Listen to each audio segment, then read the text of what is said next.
I'd like to ask the interpreter currently on the Spanish channel to commence interpretation of the meeting. For those just joining the meeting, live interpretation in Spanish is available, and members of the public or staff wishing to listen in Spanish can join the Spanish channel by clicking on the interpretation icon in the Zoom toolbar. It looks like a globe. If you're on your cell phone or tablet, locate the three dots, tap them lightly, and put a check mark on your preferred language. Click Done to activate and begin the interpretation. Once you join the Spanish channel, we recommend you shut off the main audio so you only hear the Spanish interpretation. Francisco, will you please restate this in Spanish? Sure. Sí, bienvenidos a todos. Para quienes deseen escuchar esta reunión en español a través de Zoom, por favor sigan estos pasos en su pantalla. Busquen el icono de un globo terráqueo en la parte inferior de su ventana de Zoom que dice Interpretación. Si está en un teléfono o tableta, presione los tres puntos que dice More o Más y luego seleccione Language Interpretation. Al hacer clic, se abrirá el menú. Seleccione la opción que dice Spanish o Español y una vez seleccionado, si escucha ambas voces al mismo tiempo, puede elegir la opción que dice Mute Original Audio o silenciar audio original para escuchar solamente al intérprete. Les recordamos que para usar esta función deben estar conectados desde la aplicación de Zoom en su dispositivo y no marcando únicamente por teléfono. Gracias. Thank you. Thank you. The time is 3:01, and we'll call this meeting to order. Madam City Clerk, would you please call the roll? Thank you, Mayor. Councilmember Rogers? Councilmember McDonald? Here. Councilmember Fleming? Councilmember Banuelos? Here. Councilmember Alvarez? Vice Mayor Okrepke? Here. Mayor Stapp? Here. Let the record show that all council members are present with the exception of Councilmembers Alvarez and Fleming.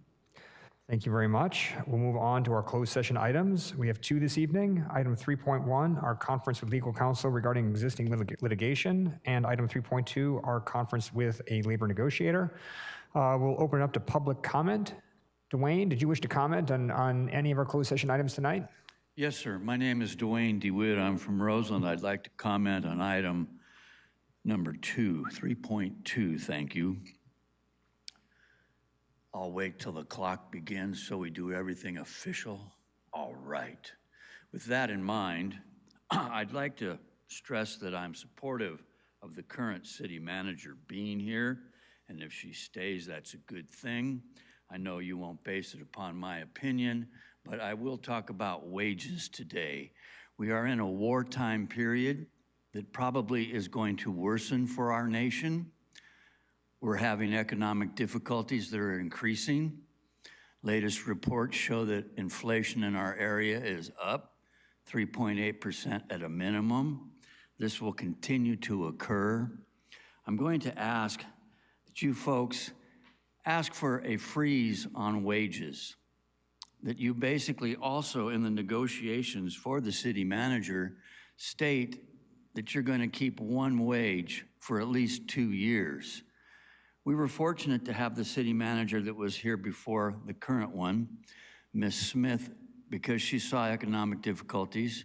She took a freeze of sorts for a while, although when she left, she got a payback.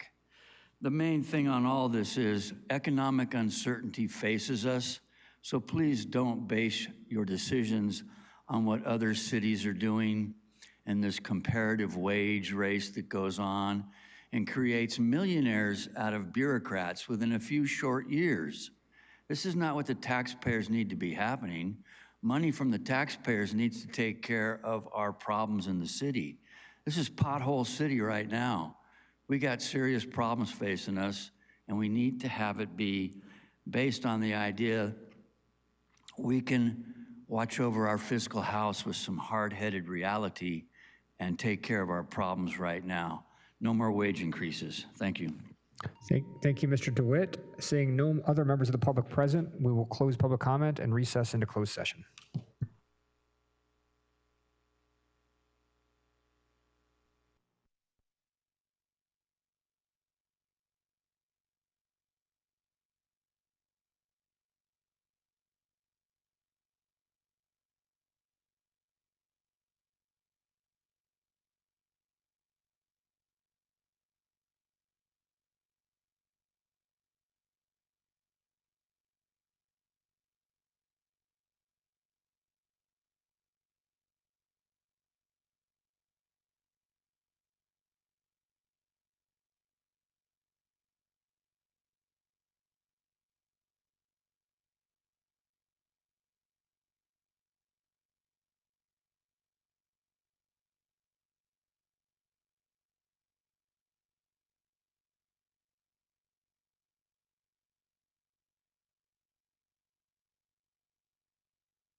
All right, everyone, welcome. The time is what, 4:23? We'll reconvene in open session. Madam City Clerk, whenever you have a moment, would you call the roll?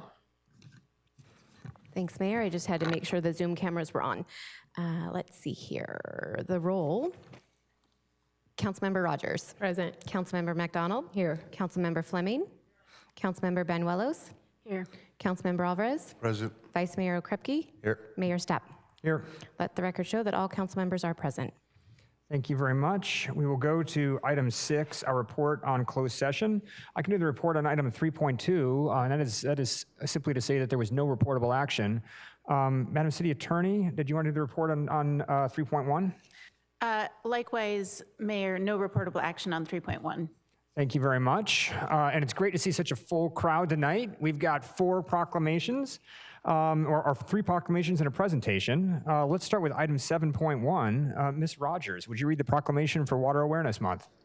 Thank you. Whereas water is essential for every living creature and is a precious and limited natural resource that must be stewarded wisely for future generations, and whereas the city of Santa Rosa is a proprietor of the water resource in the Santa Rosa community, and whereas the highly skilled staff of Santa Rosa Water are fully dedicated to protecting public health by sustaining water resources, infrastructure, and the environment 24 hours a day, 7 days a week, 365 days a year. And whereas, because water is a precious resource, wise use of water should be considered a way of life. And whereas, Santa Rosa Water encourages citywide understanding and appreciation of the value of water efficiency. And whereas, Santa Rosa community has long demonstrated a commitment to using water wisely by minimizing water waste, installing over 61,300 water-efficient toilets, and converting 4.3 million square feet of lawn to low water use landscapes. And whereas the city of Santa Rosa is the owner and operator of the regional water reuse system and is one of the largest recyclers of water, producing high-quality recycled water for many purposes, including irrigation of parks, commercial businesses, and a community garden. And whereas for every drop of recycled water used, a drop of potable water is saved. Now, therefore, be it resolved that our mayor, Mark Stapp, on behalf of the entire city council, proclaim May 2026 as Water Awareness Month and encourage all citizens to do your part and be water smart. Thank you.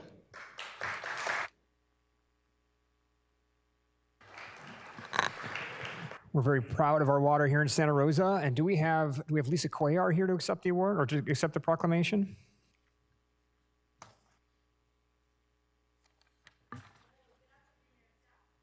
The council.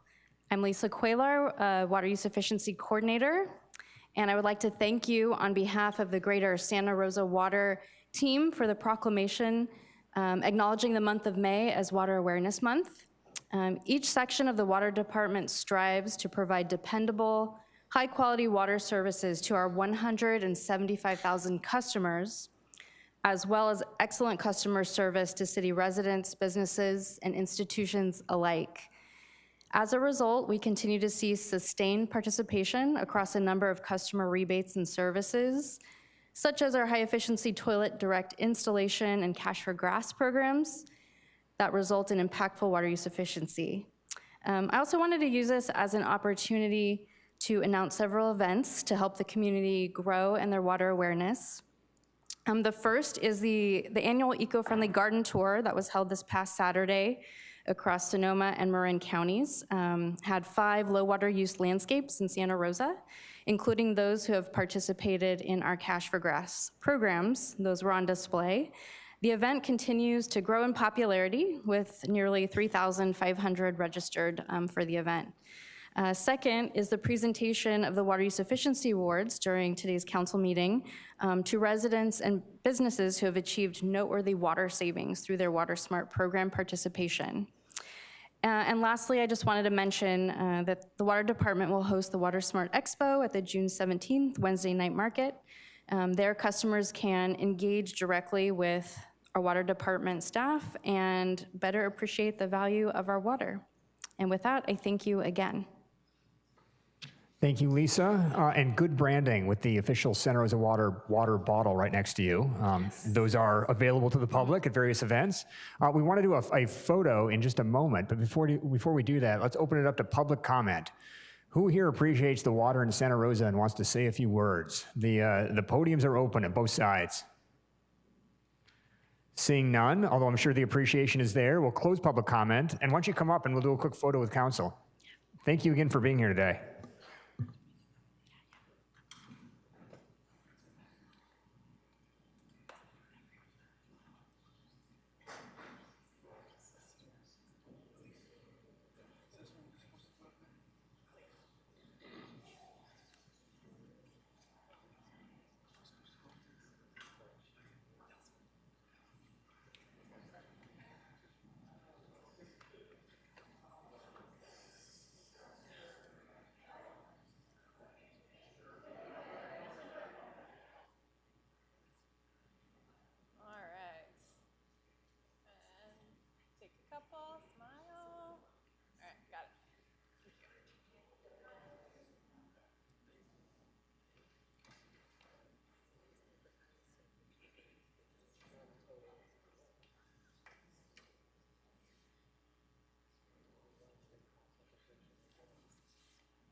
Thank you again to Santa Rosa Water. Now we will move on to item 7.2, our presentation for Water Use Efficiency Awards. All right, we have a bit of a program here. Let me turn to the appropriate page. All right, so as part of Water Awareness Month, we are recognizing 4 community members who have gone above and beyond to save water in our city. Although if you look at the statistics of water use in Santa Rosa over the past couple of decades and seen this steep decline, it's pretty clear that most Santa Rosa residents are doing their part to save water. But we have 4 notables. Each property made water efficiency upgrades that have resulted in thousands of gallons of annual water savings. These actions have helped to make Santa Rosa a more resilient community, and we commend their actions. Before we present the awards, we have a short video that will be playing in honor of this year's recipients.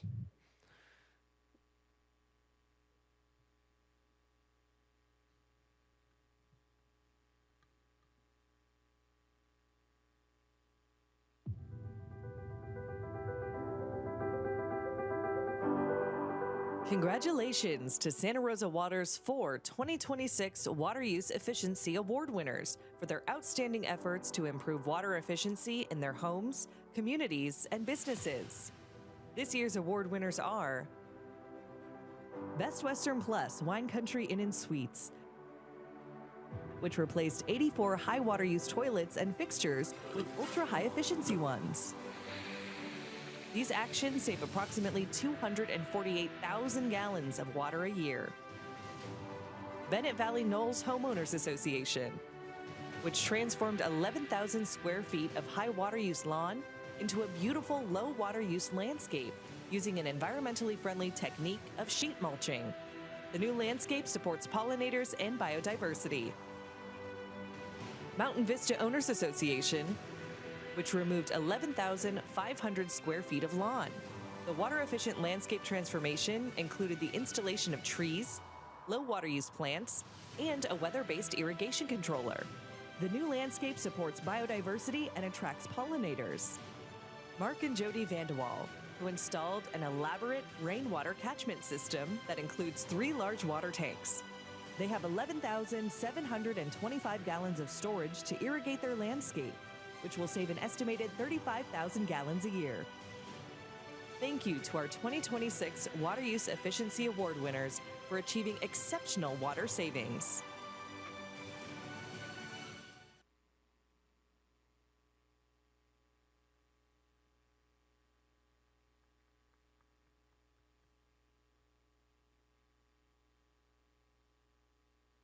Right, thank you everyone, and congratulations to all the winners. All right, so now we'll ask the recipients to come up and we'll do a quick photo. We'll do an award presentation and a photo. Could I get representatives from the Best Western Plus Wine Country Inn & Suites to come up? Wonderful. Thank Todd Anderson. So congratulations. So let's do a quick photo here.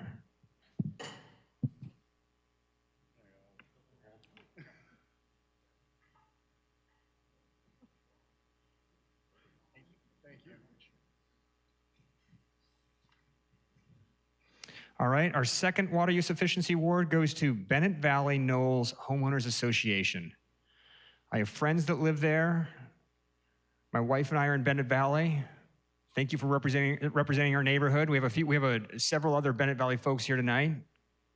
Please come up and accept your award, and we'll take a photo.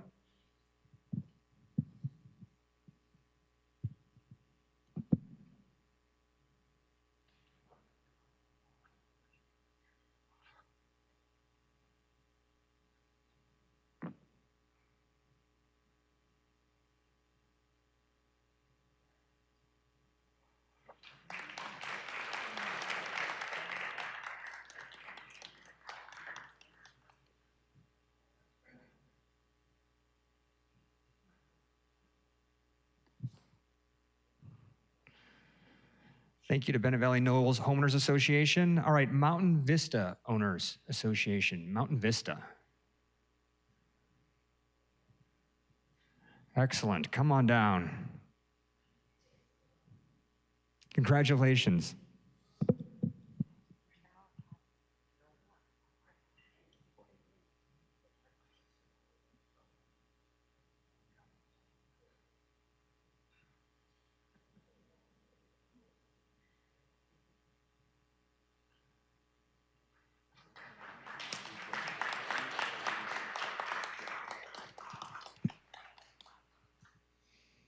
All right, our final Water Use Efficiency Award goes to Mark and Jody Vandewall. Are Mark and Jody here? Excellent, you have the whole family? Please, come on up.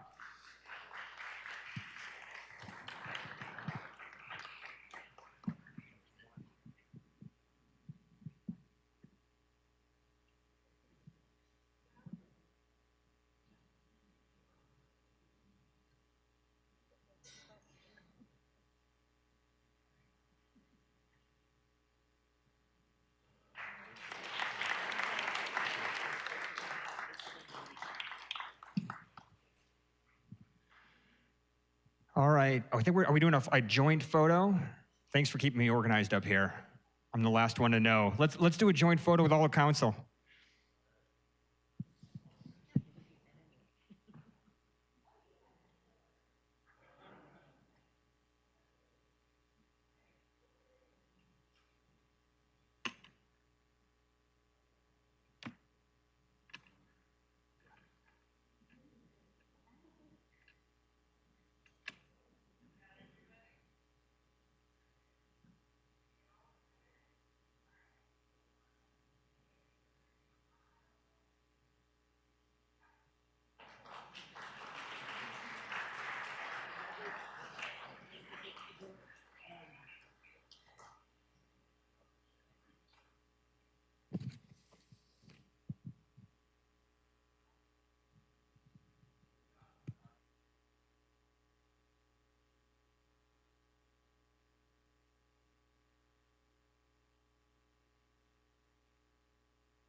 Congratulations again to all the winners. And before we leave this item, I was reminded that we do need to give public comment.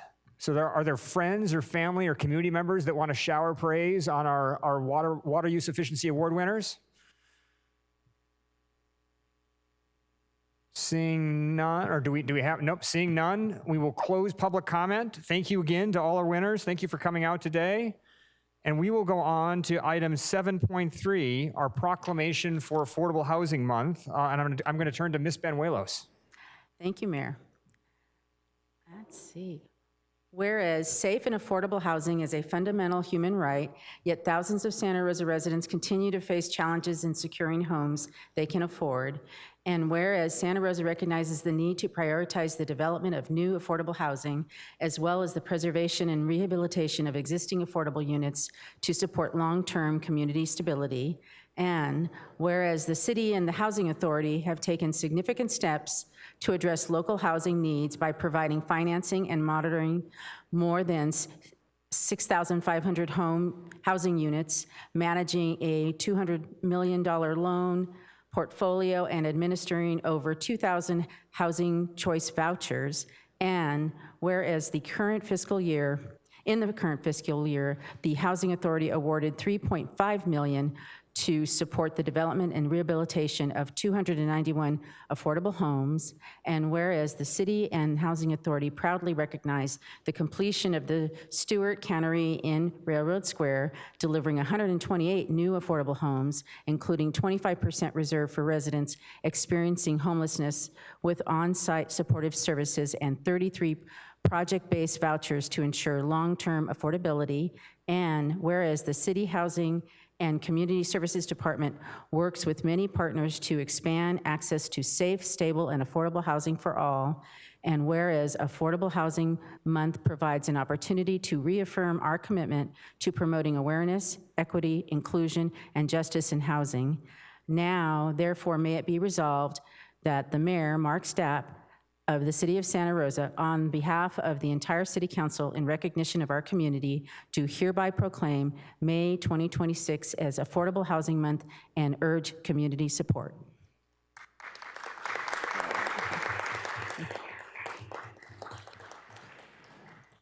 Thank you, Ms. Banuelos. And do we have Catherine Etzel from the John Stewart Company here? Catherine? Oh, we have some fans, clearly. Catherine, come on down. Say a few words.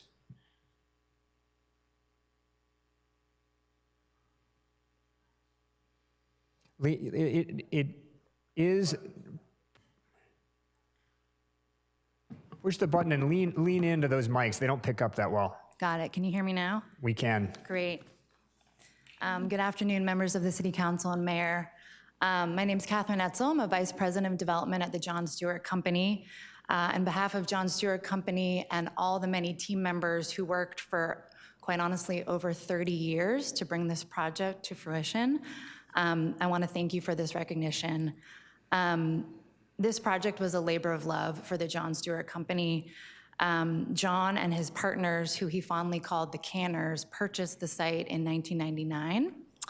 It's a 2-acre site. It was split into two quite some time ago. The 3rd Street site is where the cannery sits, and Plant 5 is directly adjacent. I'll come back to that at the end of my short remarks here. And John fondly liked to say that it really takes a village to build affordable housing. This site was not an exception to that. I don't have time to talk about the project's history, but it went through many, many iterations of design, concepts and schemes. Finally, after years of hard work, we broke ground and began construction in 2022. And the project opened its doors in 2024. I really want to thank the City Council for the funding for this project. We got $450,000 from the city, which was a huge catalytic infusion of funding to get the project to go forward. The building's beautiful. Whenever I'm in Santa Rosa, I walk over and take a look at it.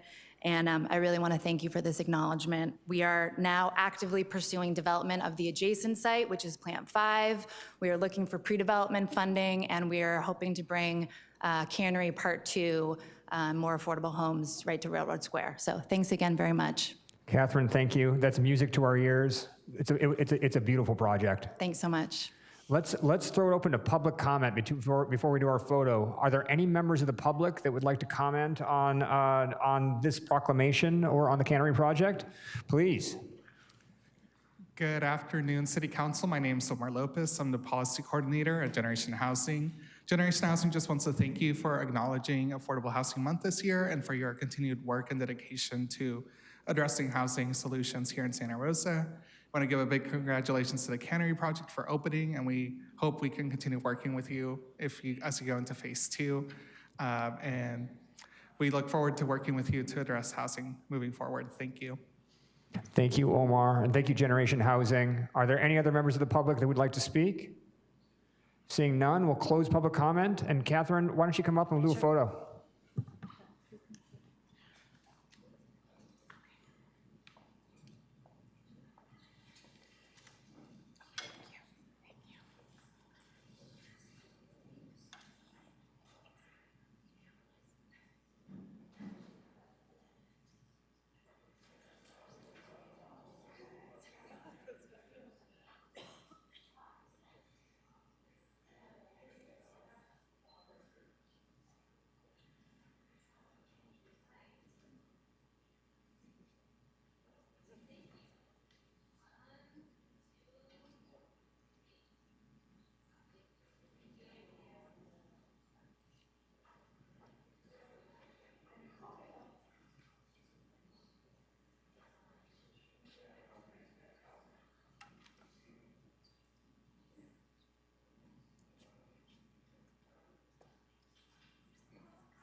Thank you again to the John Stewart Company for being here. We will move on to our fourth proclamation or presentation, this one in honor of National Public Works Week. And we've got a lot of our staff here, which we're glad to see. Mr. Alvarez, do you want to read that proclamation? Thank you, Mayor. And it reads as follows. Whereas public works are essential to the daily lives of our residents and critical to sustaining safe and thriving community by supporting the quality of life, mobility, and well-being of all who work, live, and visit our city. And whereas public works professional designs, manage, and maintain the city's vital infrastructure and community assets, including 516 miles of roadway, 1,085 acres of parks and open space, 73 acres of roadway landscaping, 108 city-owned buildings, 320 miles of storm drains, 1,200 miles of water and sewer pipes, and a wastewater treatment plant, ensuring essential services operate reliably every day. And whereas these services depend on the dedication and expertise of public work engineers, operators, technicians, and support staff who plan, build, operate, maintain, and safeguard the city's infrastructure, transportation networks, utilities, parks, and public facilities. And whereas, in addition to their daily responsibilities that keep Santa Rosa functioning, public works personnel respond during storms, floods, infrastructure failures, hazardous roadway conditions, and other events, serving as first responders who protect public safety, property, and community resilience. And whereas it is essential for the residents and leaders of Santa Rosa to recognize and appreciate the importance of public works services and the individuals who provide this critical work for our community. And now, therefore, be it resolved, our Mayor, Mark Stapp, on behalf of the entire City Council, do hereby proclaim May 17th through the 23rd, 2026 as National Public Works Week in the city of Santa Rosa.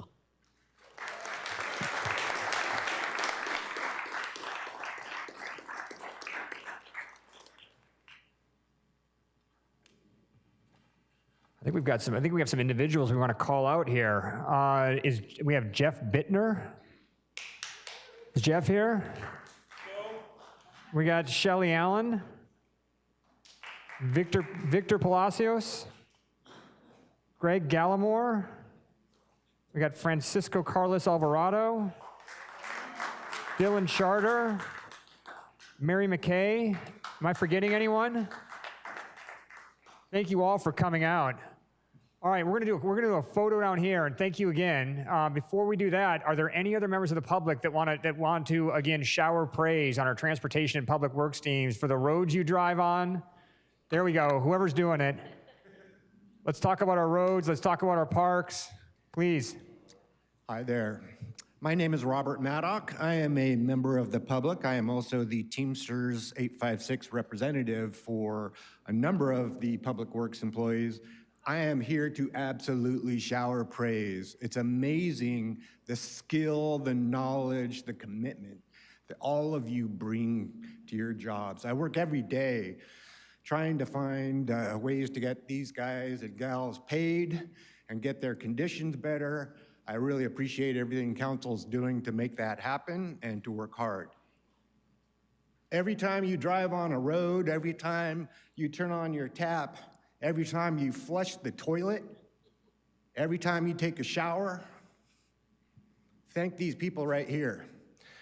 I can tell you from personal experience, I had a neighbor cut my sewer line last year. It took 6 months to get my sewer reattached. Do you know what it's like not to have a toilet flushing in your toilet? I will tell you, it's really, really bad.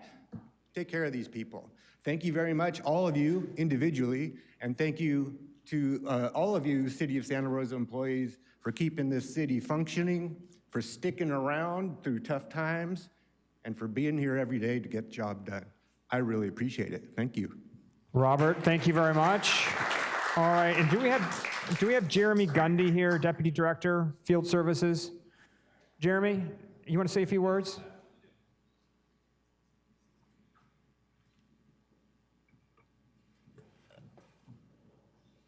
Good afternoon, Mayor Stapp, members of the council. My name is Jeremy Gundy. I'm the Deputy Director of Field Services and Transportation and Public Works.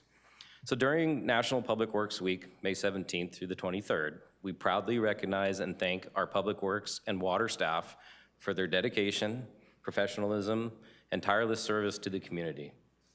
Whether maintaining parks, streets, traffic signals, facilities, and our fleet, operating and repairing water and sewer systems, delivering capital improvement projects, or providing critical administrative support, their work has a direct and lasting impact on the quality of life in our city every day.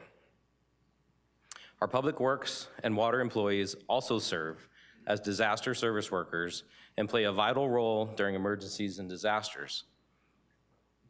Public works professionals are often among the first to respond and the last to leave, maintaining critical water systems and infrastructure during disasters, supporting evacuations, providing traffic control, clearing roadways for emergency access, and ensuring city vehicles remain operational so public safety personnel can continue serving the community.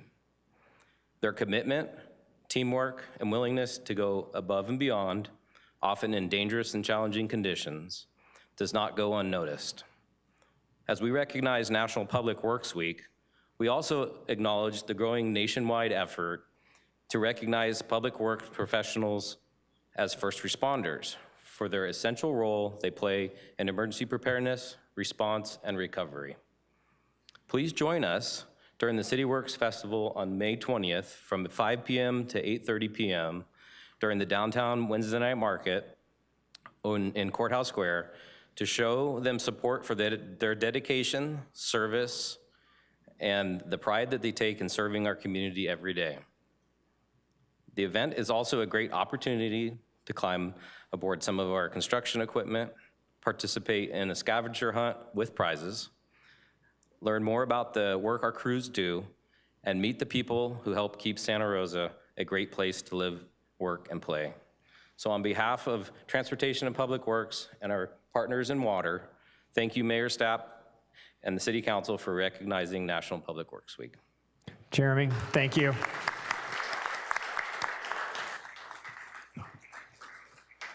All right, before we do the photo, let's go back to the public comment. Would any other members of the public like to speak? Please, go ahead. Hi, I'm Gail Seymour, and I just wanted to mention that as part of the South Park Coalition, I know that the City Council found and allocated funding so that you can renovate 100% of the park in the next couple years. And I know we sent a thank you card, but I wanted to thank you verbally for doing that, and thank the Public Works Department in advance for the renovation work you're going to do in the next couple years. Thank you so much. Other members of the public? Seeing none, we'll close public comment, but I'll bring it back to the dais here because I suspect we have some folks on the dais that wish to speak. Ms. Rogers? So I very rarely say anything during proclamations, but I did want to take the time to thank all of you. And this is definitely an honor to be sitting up here and honoring you. You guys do the work that we see, but we don't know how or when it gets done. You just get it done.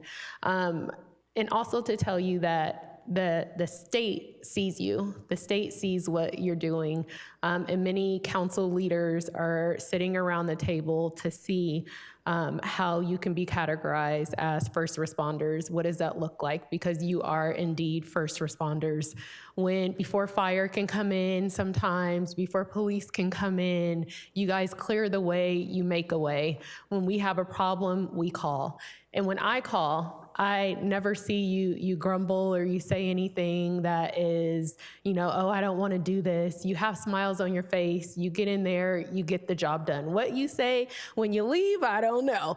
But what you say when you're there and you're serving the public, you do it with smiles. And so for that, I wanted to thank you for all the work that you do for our city, for all the work that you do for our residents and for our visitors. And many of you are residents, and it shows. So thank you very much for your service to our community. Hear, hear. Thank you, Ms. Rogers. All right, we've kept you standing long enough. Thank you again for coming out. Let's do a quick photo up front.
Thanks again to our whole TPW team. Oh, there were more. Oh, we should have had you all down front.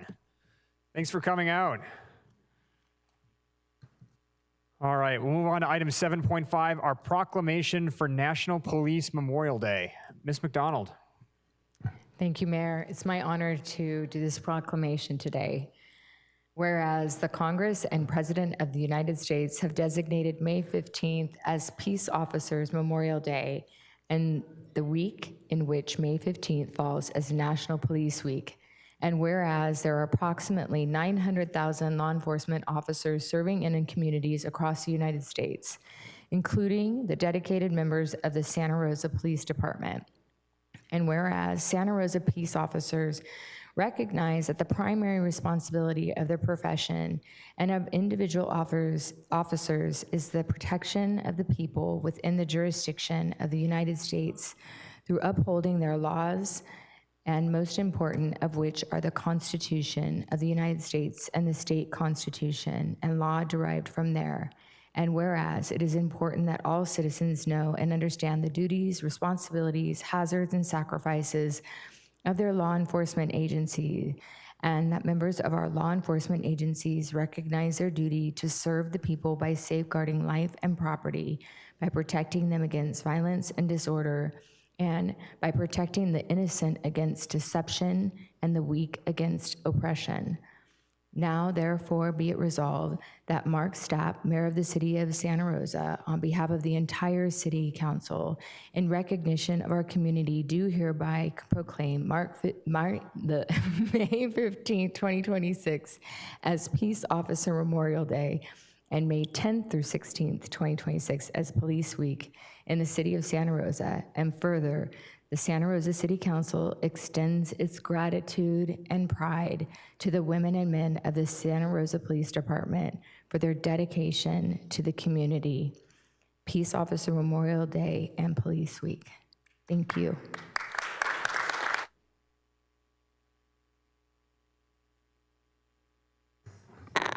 All right, do we have Chief Cregan here to say a few words? Welcome, Chief. Thank you very much, Mayor. And I'm Chief John Cregan of the Santa Rosa Police Department. I just want to thank Council so much for honoring this important night.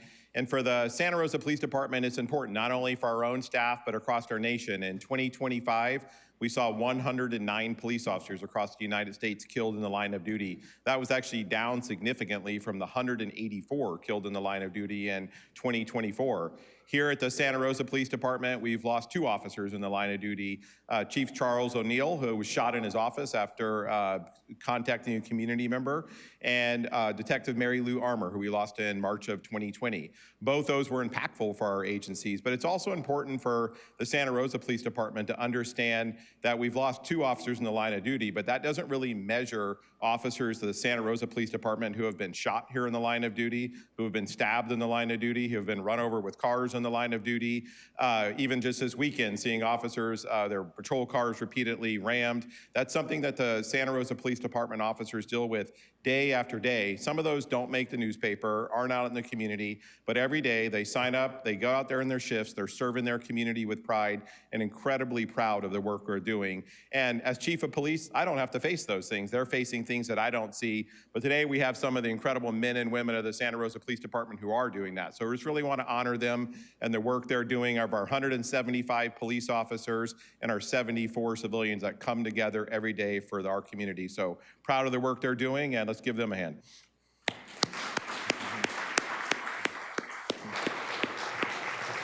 Thank you, Chief Cregan, and I'm sure I speak for all of council in the city when I say that we couldn't be more proud of the work that SRPD does. Thank you all for coming out. We do want to do a photo here in a moment, but before we do that, would any members of the public like to say a few words about our Santa Rosa Police Department? Any words from council, other than a perpetual thanks? All right, thank you. Chief Cregan, you summed it up. Why don't we do a photo down here in the front? If everyone who's here from SRPD could come up, let's take a quick picture.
Thank you again, Santa Rosa Police and Chief Cregan, for taking the time. All right. Item 8.1 is continued to a date uncertain. So we are going to do an economic development update for the city, but that'll probably take place in a month or so, and it's going to be a good one, so come back. We're going to go on to our city manager and city attorney's reports. Mr. City Manager, Assistant City Manager Nutt, would you like to do a city manager report this evening? Thank you, Mayor. I have no report for this evening. How about from Madam City Attorney? Yes, Mayor, I do have a report on settlements and litigation tonight. Settlements, there were none finalized in April, so no settlements to report. Ongoing litigation, we have a current caseload of 31 cases at the trial court level right now. Trial dates assigned to 25% of those court level matters. We have 4 cases currently on appeal following favorable rulings for the city at the trial court level. And I gotta say, I like that track record. One case I'm very happy to report, previously on appeal, decided in the city's favor in April. There's now a published opinion in Western Manufactured v. City of Santa Rosa. And anybody who is interested in mobile home park law and policy should really read that case. Nice public policy win for the city. And I want to send a special shout out to my colleague in the city attorney's office, Assistant City Attorney Nate Putney, argued that case successfully on behalf of the city. So great job, Nate. And finally, I just want to remind everybody that while this monthly report out, the verbal report is very short, we do publish a longer litigation report with the agenda. So those of you yearning for additional information on litigation in the city attorney's office should go and check that out. And with that, I will kick it back to you, Mayor. Thank you, Madam City Attorney. Would any members of the public like to comment on either the city attorney or city manager's reports? Seeing none, we'll close public comment on that item and move on to item 10, statements of abstention or recusal by council members. Well, I am the lone recusal this evening. So I have been advised that in an abundance of caution, I should recuse from item 16.1. This is the new WUI fire map item. And that's because my wife and I, we're over in Bennett Valley, and our home is actually contained within the WUI fire maps. And so again, when our city attorney and the fire department reviewed the item, it was recommended to me that I recuse because of the location of our home. So I will turn it over to the Vice Mayor for that item. But before we do that, the time is after 5 o'clock. We're going to jump ahead to item 14, which is our first public comment on non-agenda matters. So this is a chance for members of the public to comment on items not listed on the agenda. So we're not talking Spring Lake Village or the fire maps. We're talking about items not listed on the agenda. Are there any members of the public here who wish to make comment tonight? Please, sir, the microphone is yours. Well, thank you. My name is Major Marcos Marquez with the Salvation Army here in Santa Rosa. And last July, my wife and I were appointed here to continue in the administrative work of the Salvation Army. And I'm here today, Mayor Stapp and council members, to thank you so much. Last week, we received a wonderful proclamation. This week is National Salvation Army Week, and this proclamation, it makes this week Salvation Army Week in Santa Rosa. And so I am so grateful for that expression from you and the council recognizing that. We are deeply honored by this recognition, and we are truly thankful for the support of our mission and the work that we're able to do in Santa Rosa and Sonoma County. This year represents our 135th year in this community. Since 1891, the Salvation Army has had the privilege of serving this community. Through times of prosperity, through times of hardship, this community has always shown compassion, resilience, and generosity toward its neighbors. It's a blessing for us to stand alongside our neighbors and to help meet the needs of those who are struggling, those who are vulnerable, and those who simply need a little bit of hope. Every day we see through those who come through our doors the strength and the kindness of this community, through our volunteers, through our donors, through city leaders, through first responders, and everyday residents who care deeply about one another. Whether it's providing food to families or transitional shelter for those experiencing transition, or whether it's support for seniors experiencing loneliness or disaster relief or youth programs through our boxing program or assistance in moments of crisis, we are reminded by every person that comes through our doors that the most significant and meaningful part of service is found when it's rooted in community.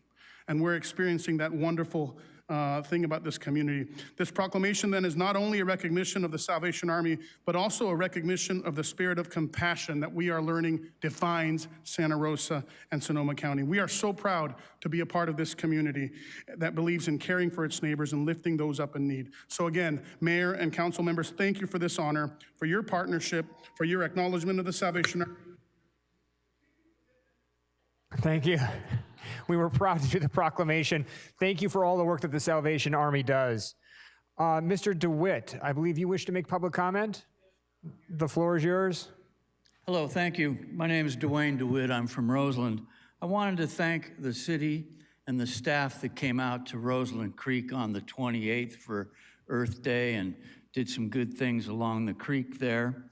I definitely want you to know that people in our community appreciate the fact that city staff takes the time to come and see in person some of the things that we face there along the creek.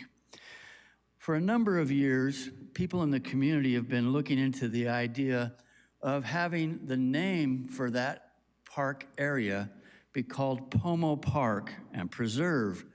Reasoning is the first parcel of 5.9 acres was purchased with money from the Sonoma County Agricultural Preservation and Open Space District 15 years ago.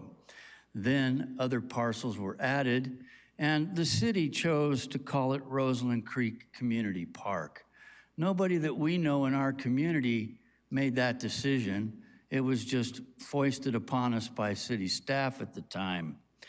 People have been working for a long time amongst the community members to have it be named Pomo Park and Preserve. Recently, city guidelines were released stating that you had to do a petition drive with 1,000 signatures, 500 from within a half mile of the park, and you had to do it all within 6 months of starting the process. That's a bit onerous for the folks over in our area. We understand you could do it with the better off neighborhoods, people more organized. So we're gonna look into the idea that maybe the city council could make the decision to have the naming changed. You put the name on there in the first place, basically, so you could make that choice for us. Keep in mind, Pomo Park and Preserve. Thank you, sir. Thank you, Dwayne. Are there any other members of the public who'd like to speak on items not listed on the agenda? Then we will close this portion of public comment. We'll move on to item 16.1, and I will take my leave. Mr. Vice Mayor? All right, we will take a moment to let the mayor exit the premises and have, is it going to be Fire Marshal Lowenthal or Assistant Fire Marshal Jared McDaniel? Both.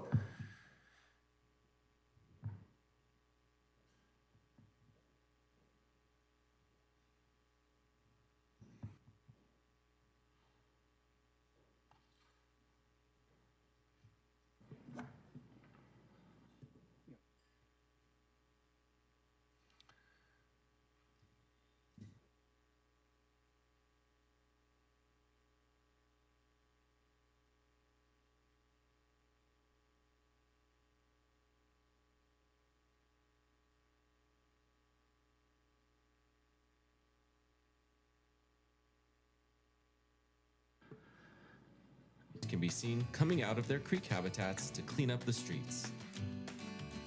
Oh yes, there are images of otters, turtles, and frogs.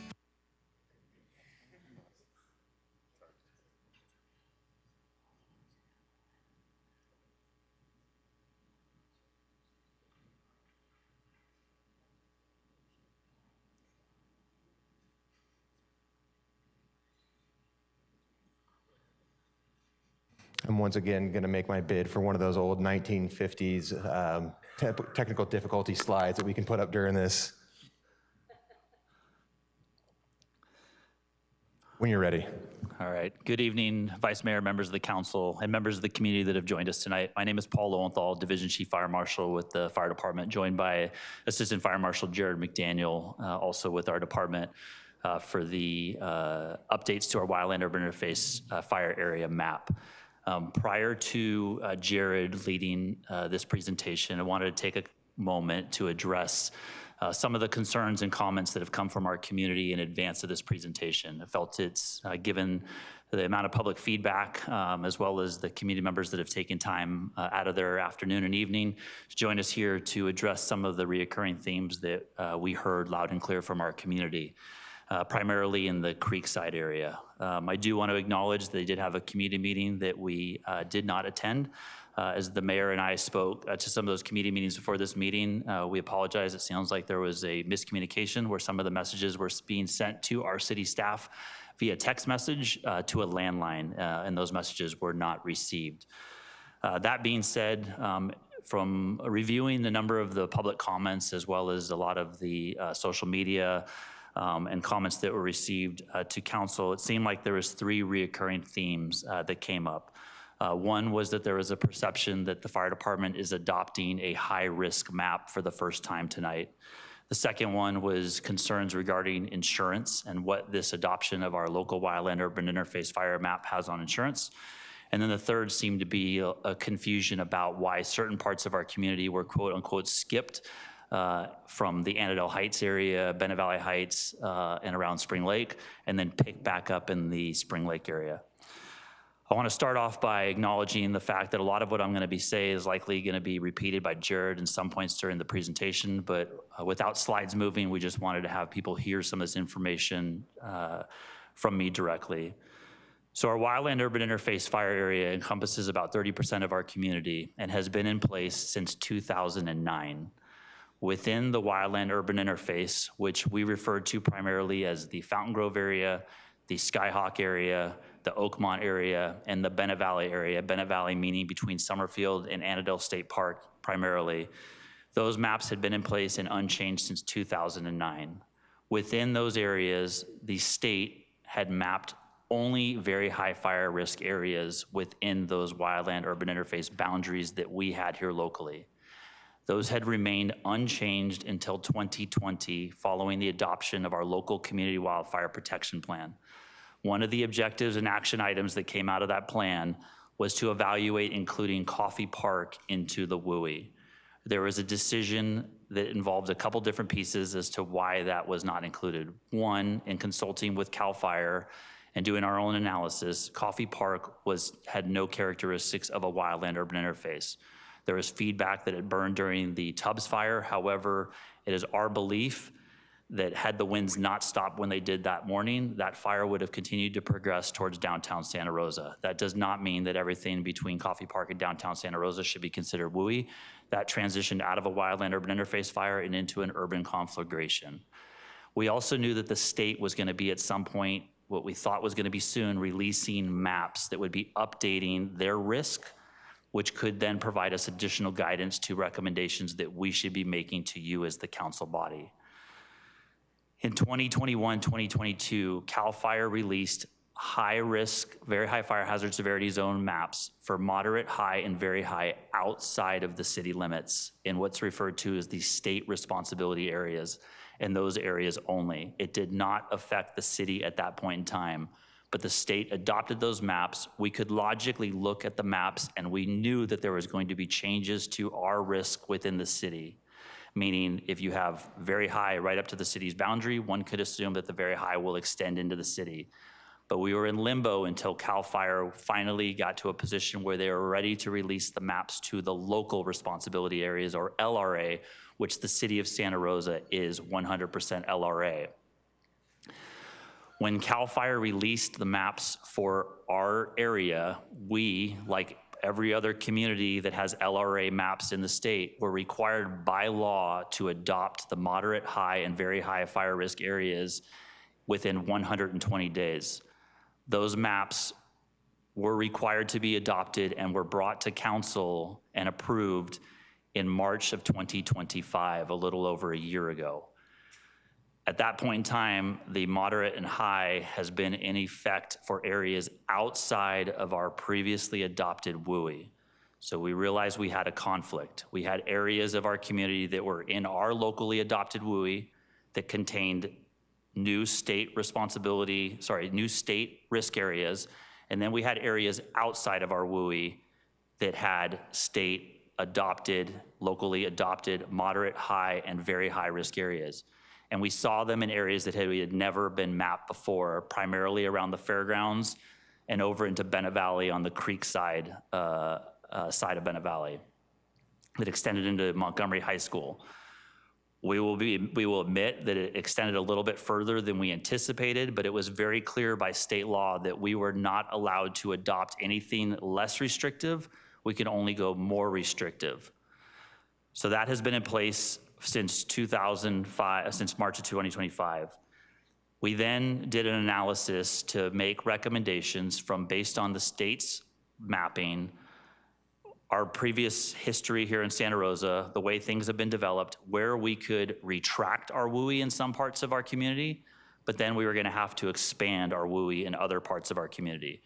The reason we wanted to do that was to provide consistency across our community and how we're enforcing state law, but then also our ordinances. The ordinances that are affected by our WUI involve burning. Pile burning is allowed in our WUI. However, the area where we're receiving most of the complaints in the Creekside area would not qualify for that. The burning can only occur on properties over 5 acres in size.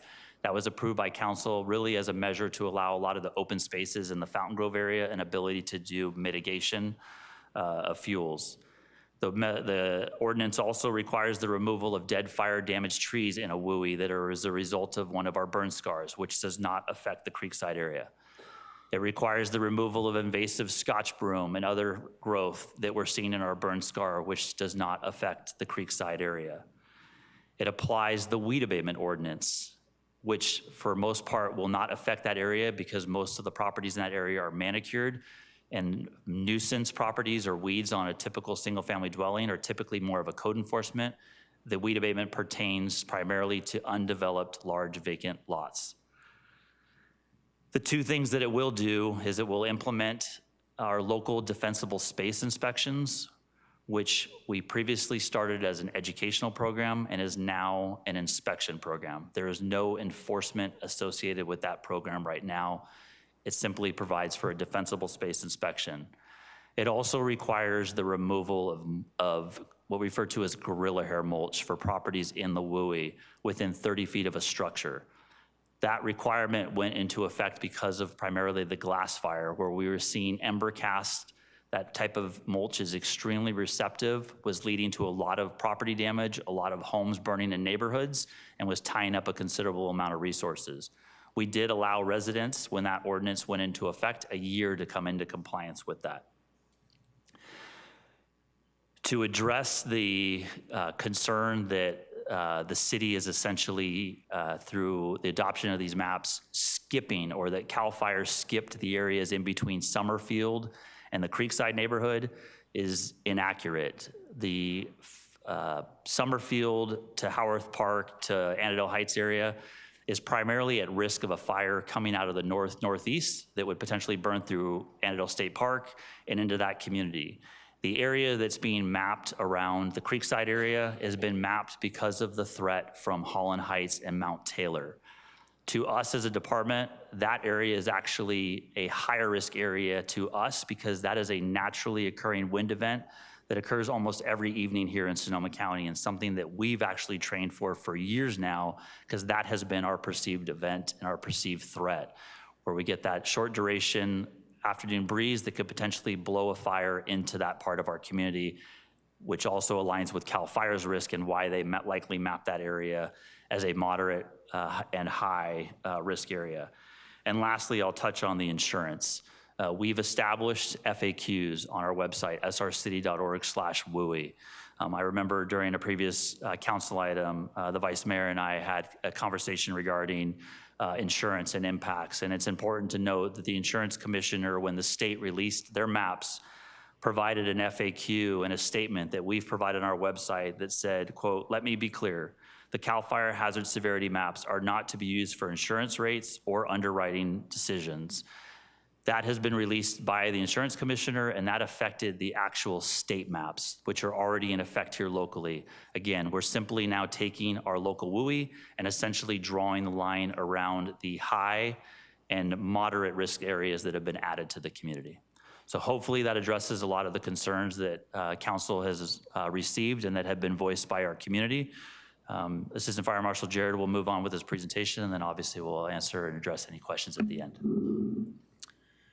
Good evening, everybody. Thanks for being here with us. I'll briefly go through a lot of summary of kind of the proposed changes that we have to our WUI area. It begins with a quick definition of what a WUI is for those who are unfamiliar. It's kind of a geographical area. It's not necessarily a place per se, but it's sort of a set of conditions that are all that come together that create a WUI. And common conditions include the amount, type, and distribution of vegetation, weather, topography, and then most importantly is the intermixing of all those factors. So you can have a lot of those things independently of each other, but it's when you mix them is when it becomes the true definition of a WUI. A little bit of historical context just to review kind of what Chief Lowenthal went through, but as we kind of talked about, we have an existing WUI that has been unchanged since 2009, and that was predicated upon the state mapping just the very high severity zone within the city, so we had to expand that realistically to look at what our WUI truly look like. And then following that, more recently in 2022, CAL FIRE released the state responsibility areas, which were outside the city limits, but gave us kind of a prelude of what they were gonna probably do in subsequent mapping when they mapped the local hazard or local responsibility areas. And then in 2025, they released those maps that are inside the city boundaries, and that's truly when we were able to get a clear picture at where the true changes were within the city limits. And as Paul mentioned, we did adopt those by law as required by law in March of 2025. And here's kind of a couple graphics that help illustrate that. The graphic on the left is the original very high fire hazard severity zone that was released by CAL FIRE. So that is what we used to enforce state laws regarding defensible space and real estate transactions. But as you can see, it's kind of a limited area within the city limits, so we had to expand that. And the map on the right-hand side with the pink outlines, that is our existing WUI boundary. And so that's what we had to work with previously. But as you can imagine, we've all experienced since 2009, there's been significant changes within the city, both to the natural environment and the built environment. And the two key things I want to focus in on so you have a keen understanding, and those that are here have a key understanding of what has changed substantially within the city, is that due to recent fire activity, we've seen a very significant change in the vegetation and the landscape within Santa Rosa. And where we've talked about this before in other presentations, but where we once had oak grass woodlands in parts of Fountain Grove, Skyhawk, we've now seen kind of a decimation of some of that landscape, and in the absence of those more native species, we've seen an abundance of invasive species thrive in these conditions, along with abundance of dead and down fuels. So arguably, some of those burn scars that we have more hazardous conditions than we had previously. On the other side of the scale, due to loss of our housing stock due to fires in the past, we've actually seen a significant number of homes in more of the Fountain Grove neighborhood, and to a lesser degree Skyhawk and Oakmont, be rebuilt. And as a result of that, those homes were built to more stringent building construction standards that have WUI specific requirements to make them more hardened, more resilient from fire. So that's a benefit. But as you can see, there's been a lot of change in our WUI, or excuse me, in our built environment, natural environments. And then here's, again, to reflect the original very high fire severity zone map that the state issued. And then on the right-hand side is the more recent updated LRA map that the state CAL FIRE released in 2025. And the grayed out areas kind of in the outskirts or outside of city limits is what we were referring to earlier as the state responsibility area. So a good example is kind of the southern portion where Taylor Mountain is. You can see a significant amount of orange that we then, and then hits the southern portion of the city limits. We can kind of foresee that boundary was going to extend into the city limits, and which in fact this map depicts it surely did, and then along with some other areas over in Oakmont. But these are the new maps that we adopted by law.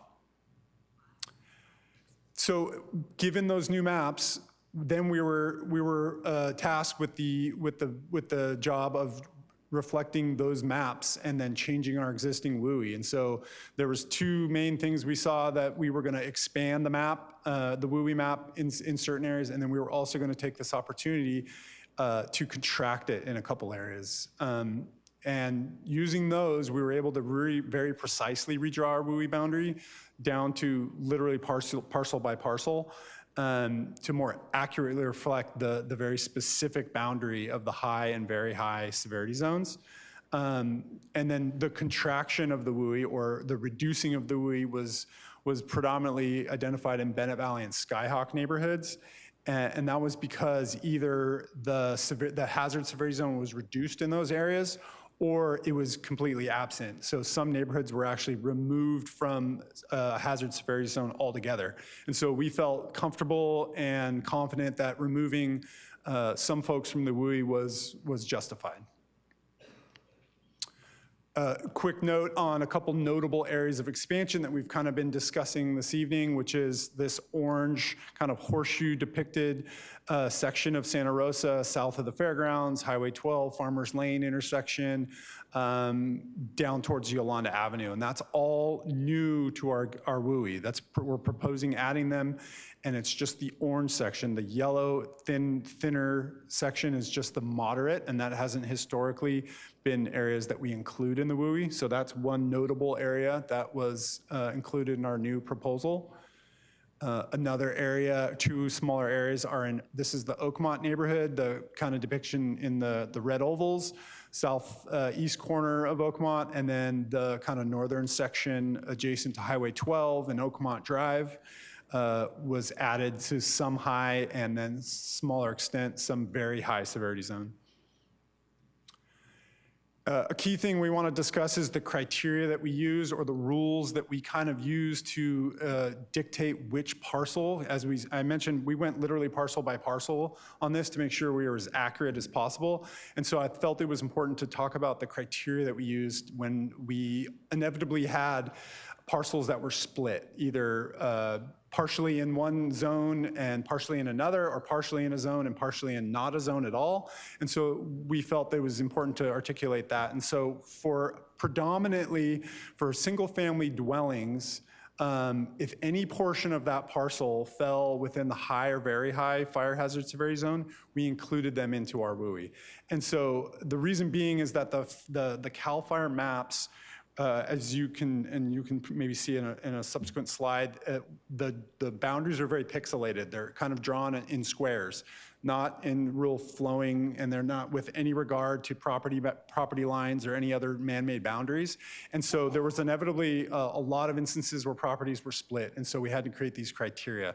So for single-family dwellings, and this was more common in Oakmont, that had common open space. So where a person might own a single family dwelling, but then the open space or the surrounding landscape is managed by an HOA, then we use the similar criteria where if any portion of that common open space was within a high or very high, we included the entire HOA, and that's for consistency purposes. And a slide will illustrate that in a second. And then kind of the last land use that we wanted to discuss was the multifamily dwellings, similarly to the previous slide or previous bullet point.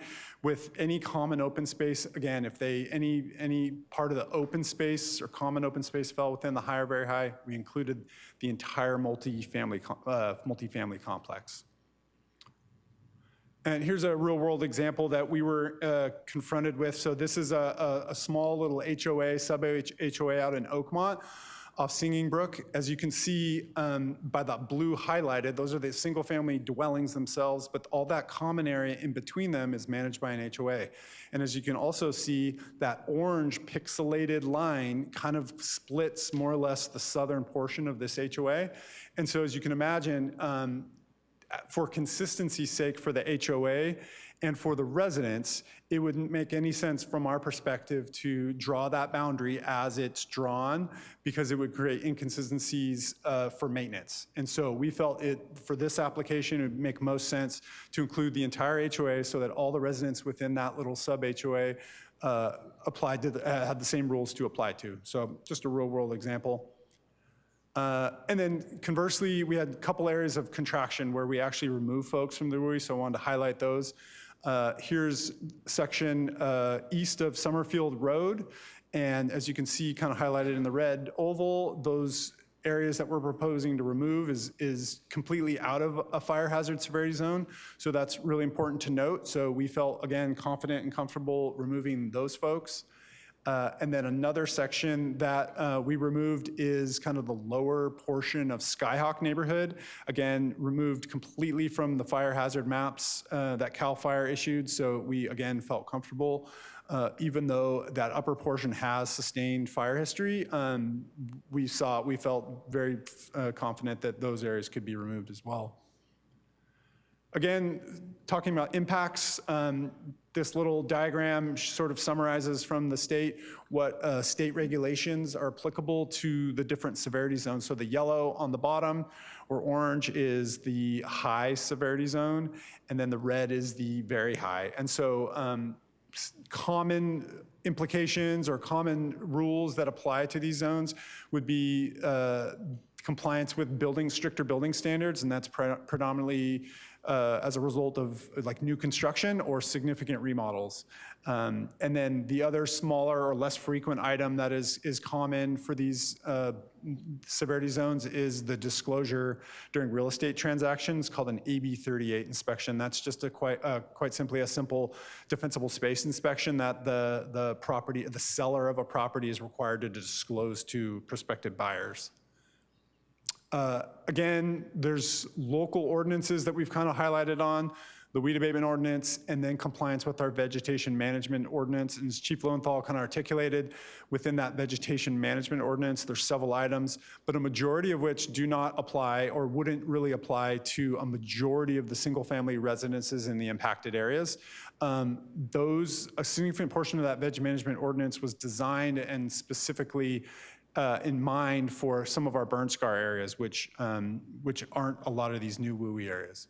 And then also to summarize, in total, there's 3,893 properties that were impacted by this proposed change. 3,882 were new to the WUI, and then 811 are proposed to be removed, just to kind of put a fine point on it. And then in terms of community outreach and feedback, Santa Rosa Fire Department hosted 2 community meetings that were proposed to go over this information and then answer questions. And we had one in person at the Finley Center and the other via Zoom, and those were in late March, early April of this year. And between the 2 meetings, I think we estimated approximately 40 community members attend them. We also mailed and printed 3,893 targeted postcards. We work with our GIS team to actually figure out exactly which parcels are being impacted by this proposed change. So we were able to specifically target mailers to those residents. So we sent out postcards to those residents to inform them of this issue, as well as the informational meetings that were held. And for the most part, after we had discussions and answered questions and had a lot of back and forth with residents, for the most part, the feedback was fairly supportive and understanding, with some residents opposing the proposed changes, but overall very supportive. And conclusion, we obviously are recommending that the council approve this first reading of the proposed changes to our WUI. And with that, we're happy to answer any questions you may have. Thank you so much for that detailed presentation and the framework provided by you, Mr. Lowenthal, about some of the conversations and feedback we've been receiving. So we'll bring it back to the dais here. Are there any questions? Councilmember McDonald? Thank you, Vice Mayor. I have a few questions for you, and primarily it's because my district is District 3, where the majority of those 3,000 homes are going to be affected. So I understand that when we adopted the CAL FIRE maps, that was mandatory, and we had real no say over the adoption of it. Can you tell me who has the authority over our maps and adopting the maps as presented today? So thank you for the question. That is correct. The initial maps that were released by CAL FIRE that affected the city of Santa Rosa were adopted as required by law and had to go into effect within 120 days. The decision to align our local wildland urban interface fire area map boundaries to align with the new state mapped areas falls with our city council. I would note that our reason for bringing this forward to you now is really just to provide consistency across our community in our effort to mitigate the risks of wildfire. We have our CWPP, which obviously many of you know is being renewed right now. We hope to get a lot of community feedback through that process as well. But a lot of the actions and objectives out of the CWPP are intended to mitigate the risks within our wildland urban interface. So if I'm hearing you correctly, you're saying that when we adopt these maps, it's to actually help the community where the maps are being drawn now be more safe. That is correct. And that would be the purpose of us adopting what you're presenting today, is to ensure that there's more wildfire mitigation and less risk in the community. And that's why we update them to reflect some of what CAL FIRE is, but actually what we've seen and what our history has been within our own city. That is correct. Okay. So of course, insurance has gone up. We have no say over that. My understanding, you said, is that there's a piece of law from the insurance commissioner that says that they can't base rates on these new maps. But does it say in that law, maybe you can just help me because I haven't read it, that there's only a percentage that the insurance can go up a year, sort of like how we have a rent control in the city? Would there be something in that, or any temperature from the City of Santa Rosa Fire Department to work on capping that? Because I know in my district, there's been a vast increase to insurances, and many homes have been dropped because of the new maps. So thank you for the question. I do want to clarify that the statement that we are connecting to through our frequently asked questions is a statement from the insurance commissioner. The statement is not related to a law per se. It's a statement on behalf of the insurance commissioner. In regards to our efforts to work on insurance issues within our community, we as a department are very actively involved in a working group that is hosted by United Policyholders that works on addressing those specific issues. Myself, as well as a fire marshal from Marin County, are the two fire officials that are actively working with that working group that really addresses these concerns across the entire state. And I know we've talked to our lobbyists to have them address the concern that's happening in Santa Rosa for a legislative platform to make sure that it stays on the radar of the state insurance commissioner and our assembly member and senator. But I think that it's important for us to be aware of that when we're adopting maps that are a local ordinance, that it could have an impact on our community members' ability to even have insurance. And I think that that's what the fear is right now, specifically in my district. Does CAL FIRE have to demonstrate from a scientific base how they come up with their maps, or do they just say, these are places we see have had a problem in the past, and now here you go, City of Santa Rosa? Sure. So CAL FIRE does an extensive job about providing a lot of the background, the scientific methods, the computer models, the data sets that they use. And as we mentioned, we have a FAQ on our website, and I have a direct link to where that information can be found on CAL FIRE's website, because that question gets asked a lot. So there's very detailed information on the computer models, the EmberCast models that they use, and all the different technologies that they use to develop these maps. And so I encourage everyone to go to that link because it's very informative. lot of these tools, the reason the state is responsible for this task is because they have the resources and the capabilities to map an entire state as large as California. And so that's why local jurisdictions rely on some of the technologies that they implement on these maps, because they have capabilities that a lot of local jurisdictions just don't have. And then what do we base our data on? Just from the CAL FIRE, or do we have our own technical data that we use for our own local maps?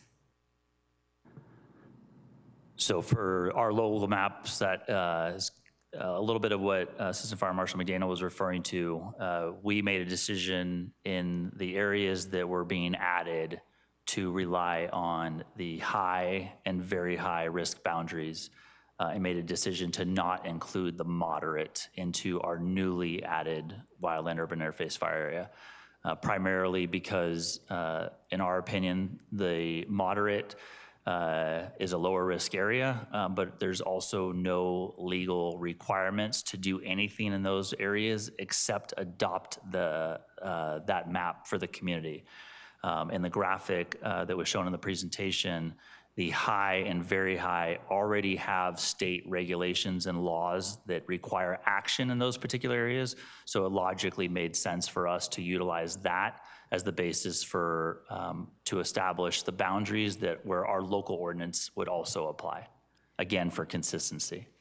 I'm not going to disagree with the mitigation requirements that you're saying in any of the areas, and probably be a good thing for all of the city of Santa Rosa to have some of this, like keeping the grass under 4 inches, those types of issues that you brought forward, removing dead trees or things like Scotch broom that's such a weird name for an invasive plant, but there you go.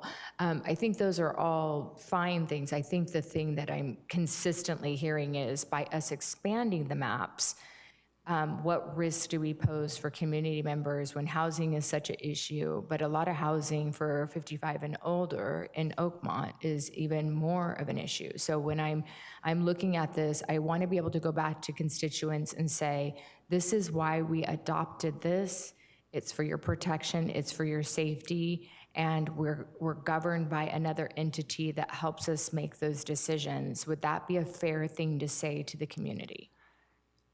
I want to clarify that the areas that have been mapped are already mapped. Okay. They are existing and they are in effect primarily where we've been hearing a lot of the concerns, and I'll generally refer to it as Creekside area. Those areas have been mapped and there are already laws in place for them that we had no say on, that have been in effect since last year. Okay. This procedure or this process is simply overlaying our WUI boundary on top of the state's boundary for the high and very high, and to apply our local ordinance to those areas. Thank you. That's very helpful, and I think it's helpful for not just me, but perhaps the community to know how those were made and why the mitigation levels are as necessary as they are. I had questions as well. Parts of Santa Rosa that had burned in the past were not included in these, so to understand the data behind that I think is important, because then some parts who've never burned were now included, and there's a lot of confusion over that. So I appreciate you answering all my questions. All right, Councilmember Alvarez. Thank you, Vice Mayor.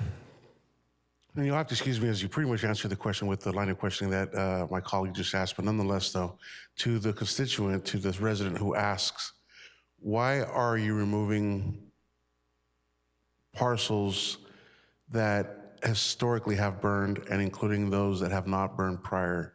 What would your response be to that person? So the areas that are being, confirming you're asking about properties that have burned that are being removed? Right, and I know that part of the answer is some of these are state designated already, but the question that I've received is why are we including areas that haven't historically burned and removing areas that we know have burned in the past? So I think it's the opposite. We have areas that have not burned, and there isn't the data to support leaving some of those areas in the WUI. Again, remember, some of these maps have been in effect since 2009, where some areas could have been an open, undeveloped, large piece of property, and it's now been developed with newer construction, the risk is low. So it was our opinion that if there isn't a need to keep a property in our locally established WUI and it's outside of the state's mapped area, then we could make the recommendation to remove them. But I will tell you that I think you will logically see certain parts of our community, even though they may be removed from our local WUI, just like anybody else in our community, they're still probably going to take actions. They're still going to probably provide for defensible space. They're still going to probably upgrade their gutters and do certain things. We see that across the entire city. We get requests for defensible space inspections out on Fulton Road because people they've seen what can happen and they just want to take a higher level of precaution. So there's nothing stopping people from still complying with some of those rules, and there's nothing stopping our staff from continuing to engage with those community members that are outside of our established WUI to make recommendations and do inspections. I wish you would have concluded with Smokey the Bear, that only you could prevent a wildfire, right? All right, thank you, sir. All right, I'll look one last time. Any questions from any of my other colleagues? All right, Councilman McDonald has one more. Sorry, it just triggered a thought with Councilmember Alvarez. Do we get any more support from FEMA or the state by adopting our maps? So thank you for the question. A majority of the quote support or what we would need to apply for grants really falls back on our community wildfire protection plan and our local hazard mitigation plan, or commonly referred to as a multi-jurisdiction hazard mitigation plan. I have not yet seen from a grant application standpoint that affected, but there's often times where when we're including a cover letter or some of the backup information that we do discuss the percentage of our community that's affected by the WUI, the number of parcels. So indirectly, we use it as supporting, but I can't say whether or not it actually is a scoring criteria. That's helpful. Thank you. All right, if that's all the questions, we will go ahead and open the public hearing. This is the opportunity for you to have 3 minutes to say your piece on this item. We have people signed up. This is a topic of large interest, so we will go through the list of people, and if you'd like to sign up, you can add your name to the list, or you can just wait until the end. So the first person is Dwayne DeWitt, followed by Catherine, then Dawn, then Jennifer.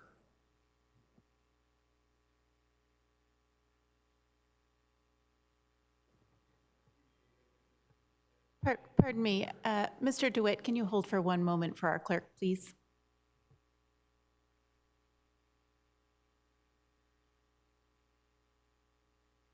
Mayor, can you please, or Vice Mayor, can you please confirm the time allotment for public comments on this item? Since we didn't discuss it earlier, we'll go with 3.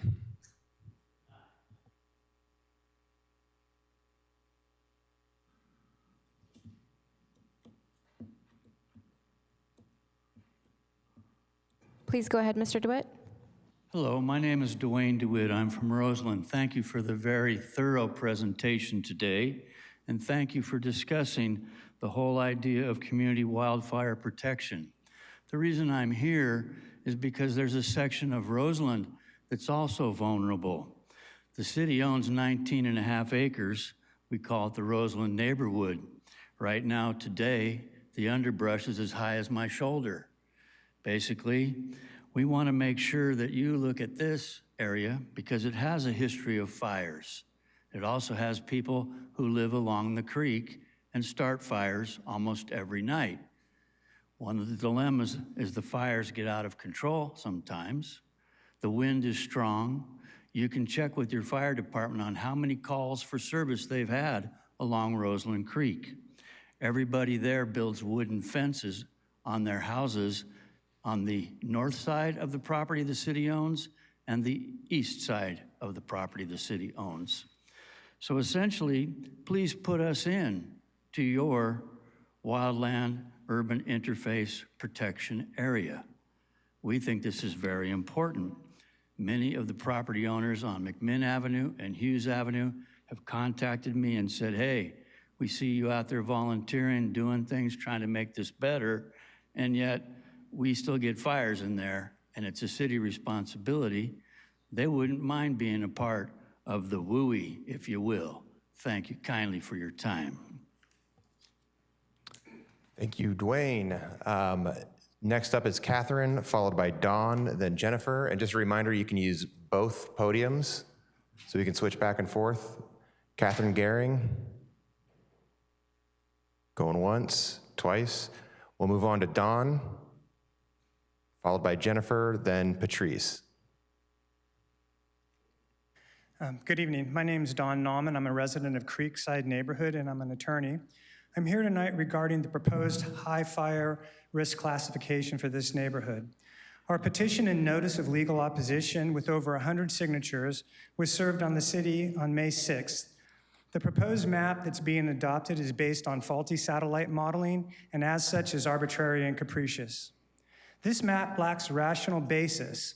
For example, Creekside north of Yalupa is labeled as high risk, while the south side, with identical fuel and topography, is not. A fire does not stop at Yalupa, but this map does. This is one of the many internal contradictions that prove the city has failed its duty under Government Code 51179 to conduct an actual ground investigation of local topography, fuel moisture, wind direction, and the seasonality of those winds, just to name a few.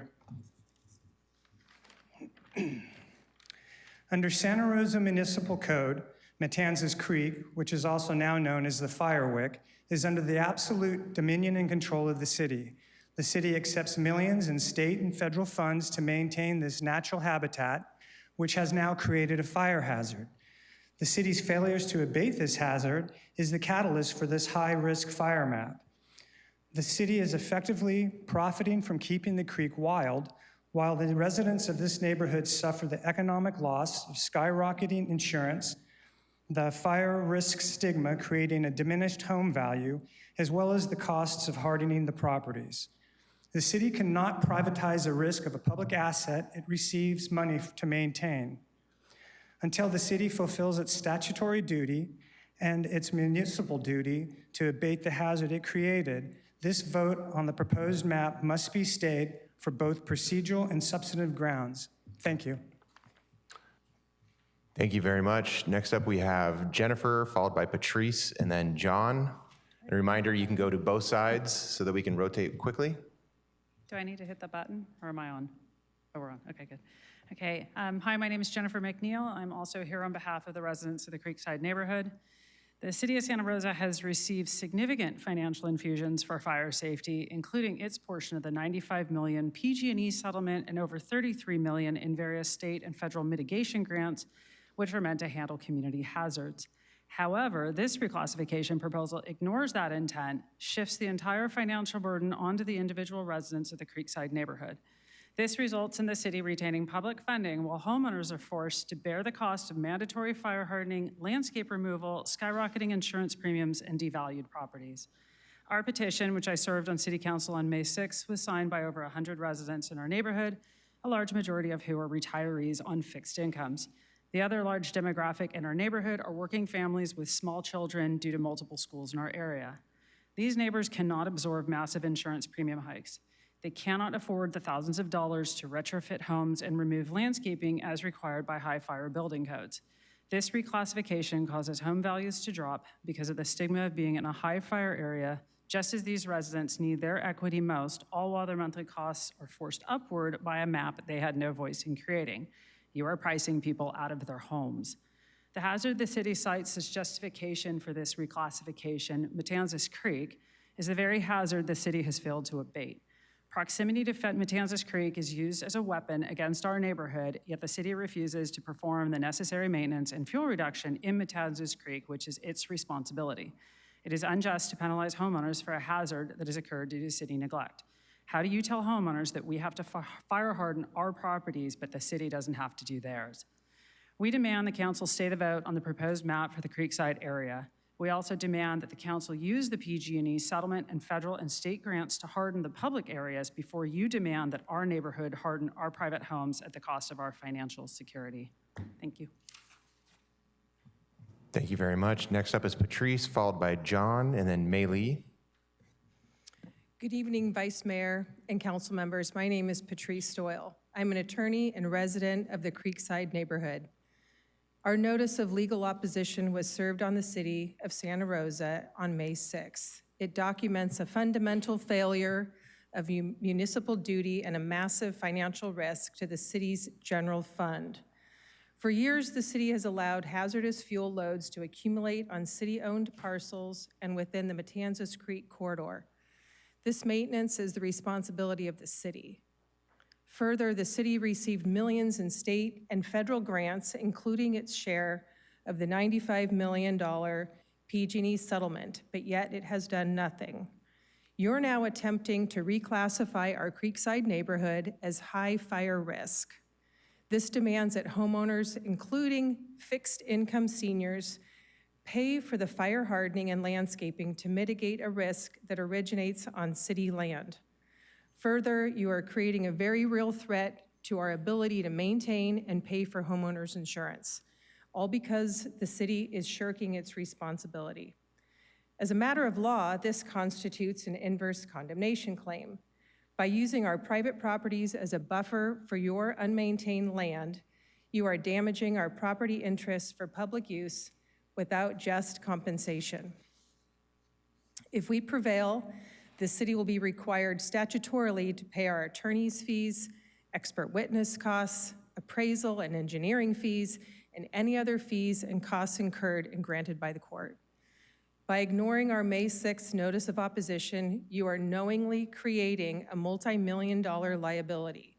You have the funds to abate the hazard today. We ask that you stay this vote for the Creekside neighborhood, fulfill your maintenance duties first, and protect taxpayers from the litigation trap you are setting for the city. Thank you. Thank you. John, followed by Mei Lee, then Lauren.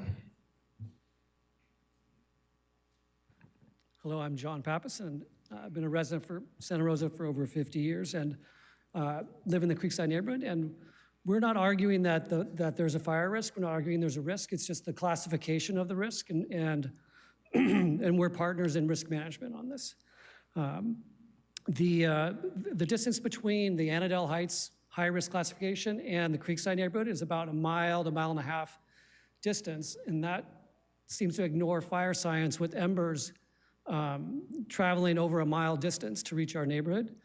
And so the city's failing to provide any scientific basis for that leapfrogging of embers, according to the map. And then also the Matanzas Creek as a WIC that Jennifer pointed out, that reclassification, if you look at the map, Matanzas Creek goes from high risk in our neighborhood to safe risk as it crosses Yalupa and over it into Annandale. And so it seems like it magically changes from high risk to low risk for that creek. So I just want to reemphasize that to encourage the City Council to stay this vote for reclassification and to also provide legally binding timeline to restore the creek. Thank you. Thank you. Mei Lee, followed by Lauren, then Gail. Hello, dear City Council. I'm Mei Lee Purvis. I'm a retired engineer, a school parent volunteer, busy being an Uber mom, driving to multiple schools and sports practices, along with my teacher husband, science teacher husband. I read the Press Democrat article a couple days ago about the proposed WUI boundaries, and after receiving help to figure out how to navigate these maps, I don't understand why some homes in my neighborhood are being upgraded from no risk to high risk. I understand a little bit more based off of the presentation, thank you. But logically, I guess it doesn't make sense to me. We're not adjacent to Woodlands, and the neighborhood immediately behind us is moderate risk. 5 houses down from my house are also moderate risk. Bennett Valley has never once been a part of a fire corridor since 1944. So I implore due diligence to realistically assess the local risks if we are going to impact so many newly added people in Bennett Valley. When we purchased our Bennett Valley home across from Yalupa Safeway, our current insurance said we need a fair plan. They quoted us a price that was double to triple the cost of our home insurance we pay now. We called several more insurance companies who flat out refused us. Finally, we signed on with a military member homeowner insurance policy. As of March 2024, this same insurance, they no longer take on new properties with a wildfire risk of 1, the lowest risk. If we had not been able to secure insurance, we probably would have walked away as buyers. The change in risk levels does have the potential to impact home sales and home values across Bennett Valley, and we did experience that.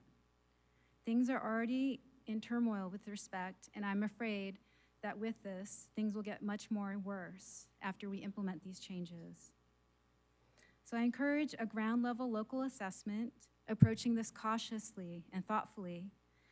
And I just wanted to add, in general, it makes sense to make our homes more wildfire defensible. We've implemented changes in our home, and we have been through 2 evacuations in the Larkfield Wickiup area. Thank you for your consideration. Thank you very much. Lauren, followed by Gail, then Chris. Hello, I'm Dr. Lauren Raymond. I'm a professional scientist and educator. I'm here to try to raise awareness about some of the problems with CAL FIRE's maps for the WUI. As you have heard, our concerns represent a variety of things, including insurance, property values, and defensible space. But I'm here to talk about poor science. First, If I could interrupt you real quick, can you get uncomfortably close to the microphone? We're having trouble hearing you. oh, sorry. Is this better?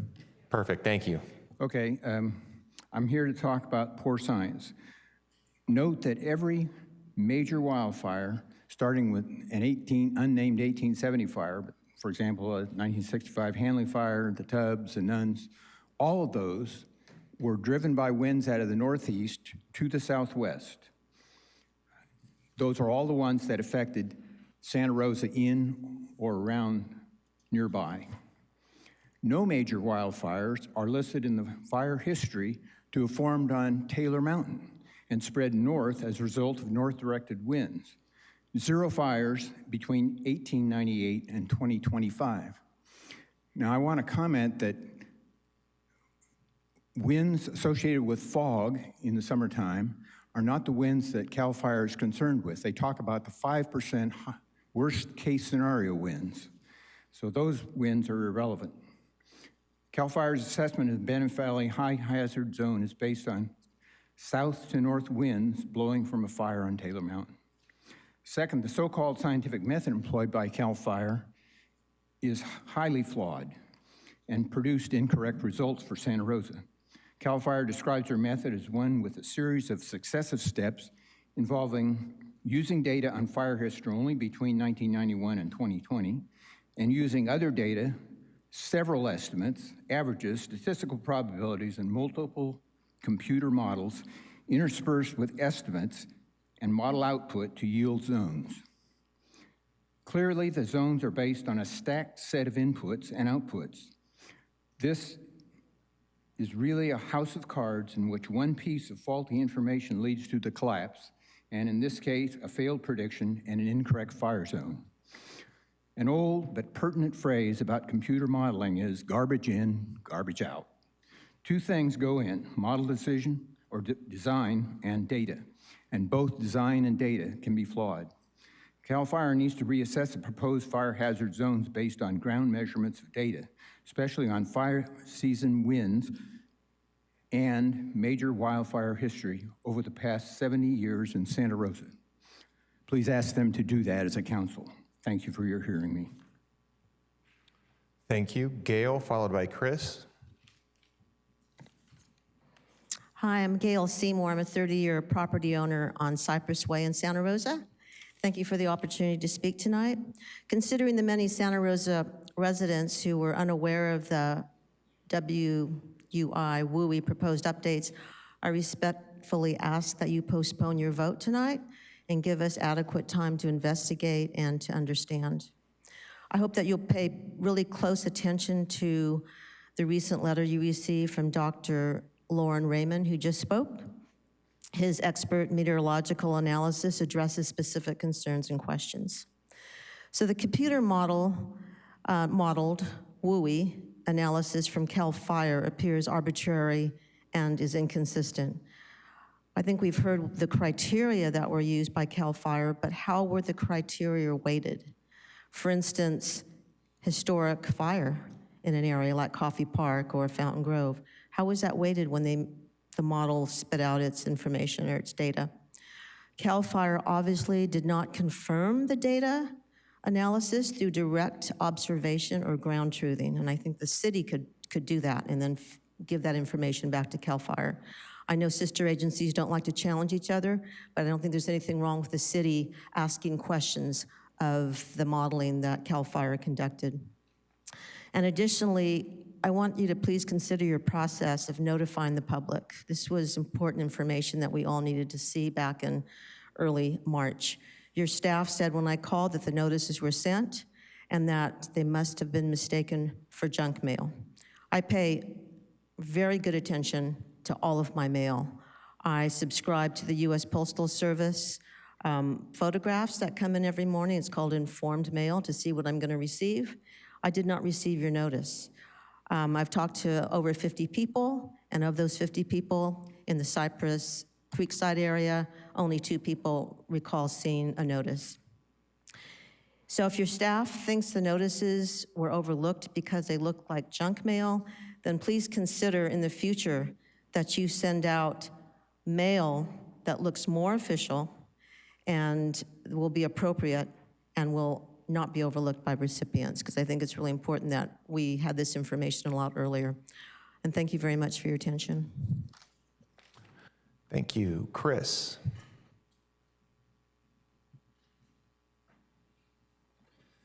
Hello, my name is Chris Smith, and first I want to thank you very much for serving on the City Council for all you do. I know it is not an easy job.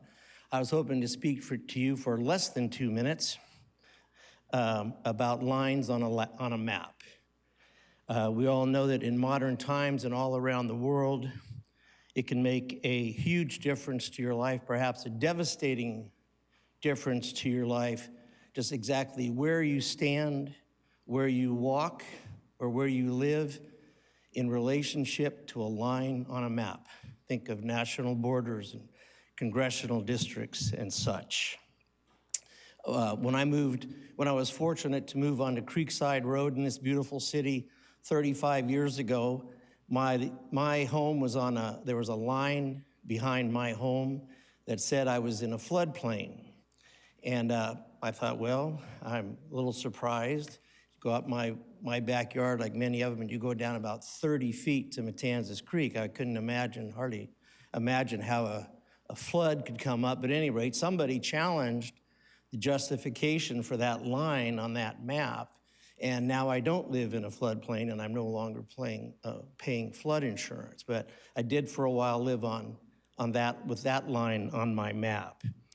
Now we are in my neighborhood facing the possible drawing of another very consequential and potentially very impactful line on a map.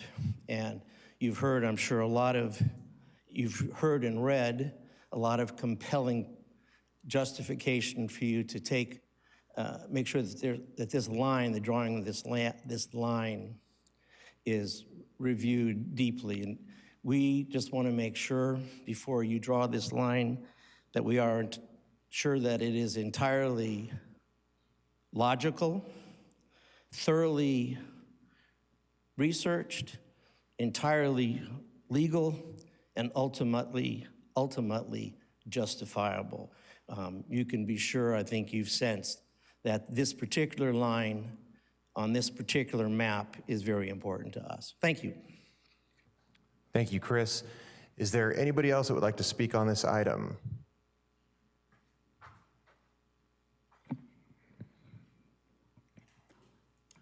Hello, my name is Fred Allebach, and I didn't research this item as much as I would like to. So I think that if it's possible, if the council does delay the vote, that would allow me to sharpen my arguments in support of the map, because I don't feel like I'm entirely prepared to make a statement.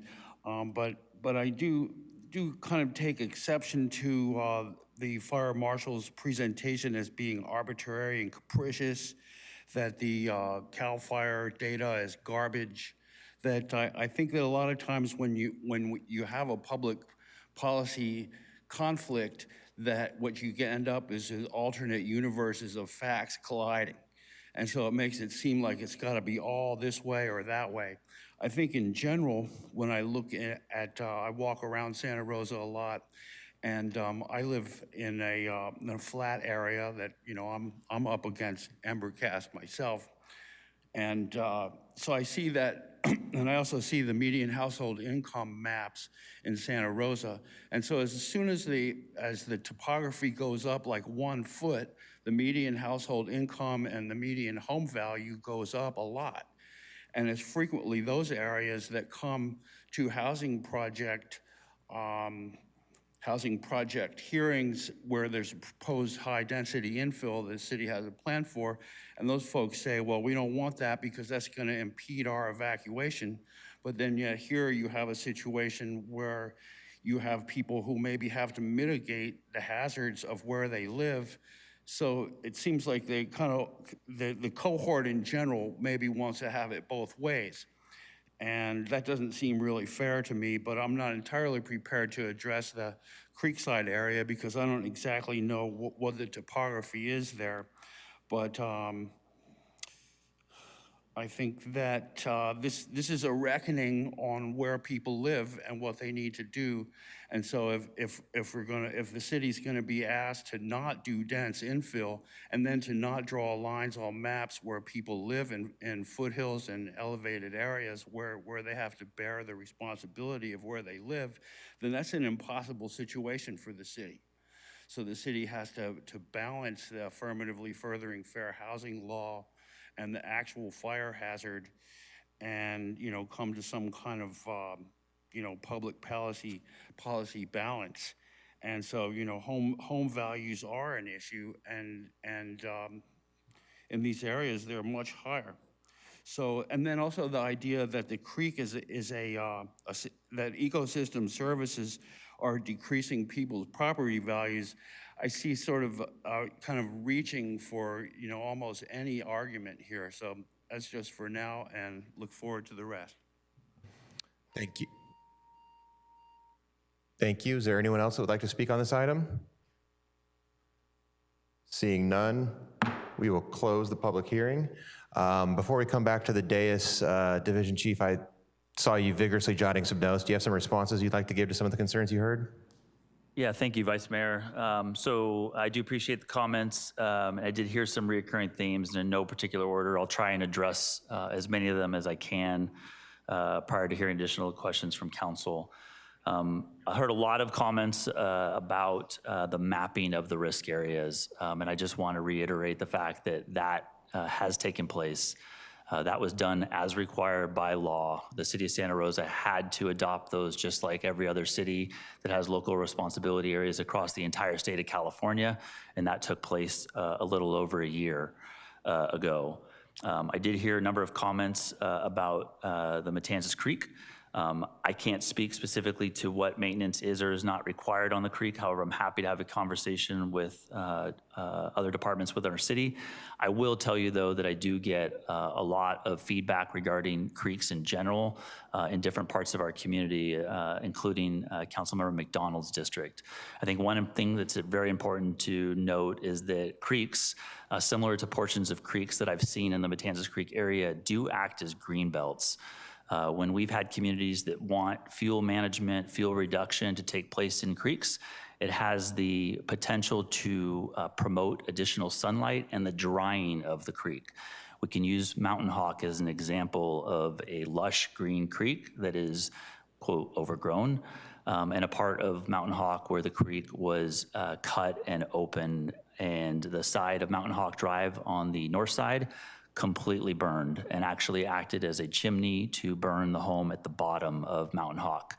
That fire, with the intensity that it had, literally could not burn across Mountain Hawk Drive at the bottom of, we'll call it a chimney or a chute, because it transitioned from a maintained cut creek bed to a lush, green, heavily vegetated creek bed where the humidities are higher, there's more moisture in there, and it actually stopped the fire in its tracks at the bottom of Mountain Hawk.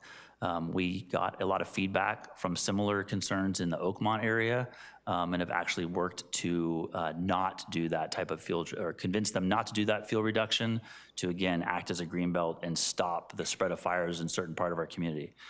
I heard a lot of comments about us adopting risk areas and insurance, and I believe we addressed that earlier, that again, we are not adopting the risk maps. Those have previously been adopted last year, and we have the comments from the insurance commissioner. There's a number of comments about being included in tonight's map affecting home hardening. That is not the case. Our ordinance, as well as the state standards, apply to new construction or homes that have significant remodels requiring those building codes be put into effect. There was again comments about the lack of quote unquote risk mapping between Bennett Valley Heights, Annandale Heights, and the Creekside area. And again, when CAL FIRE mapped those areas, those are two very different mapped areas and two different risks associated with them. It is not based on ember casts skipping over Yalupa. It's a risk from the Mount Taylor Holland Heights area, and then a risk from Annandale State Park. Again, two different risks. There's a lot of comments, again, that about the CAL FIRE map, and again, this is not a public hearing related to CAL FIRE's maps. This is a public hearing that is specific to adopting essentially an overlay of our local WUI on top of the previously adopted CAL FIRE maps. There is also the potential that this adoption would create impacts. As we outlined, really the only quote unquote impacts it would have is the inclusion of the defensible space inspections, which we actually get a lot of requests for across the community, and then the mulch. The vast majority of the ordinance that would apply to the wildland interface would not affect this area.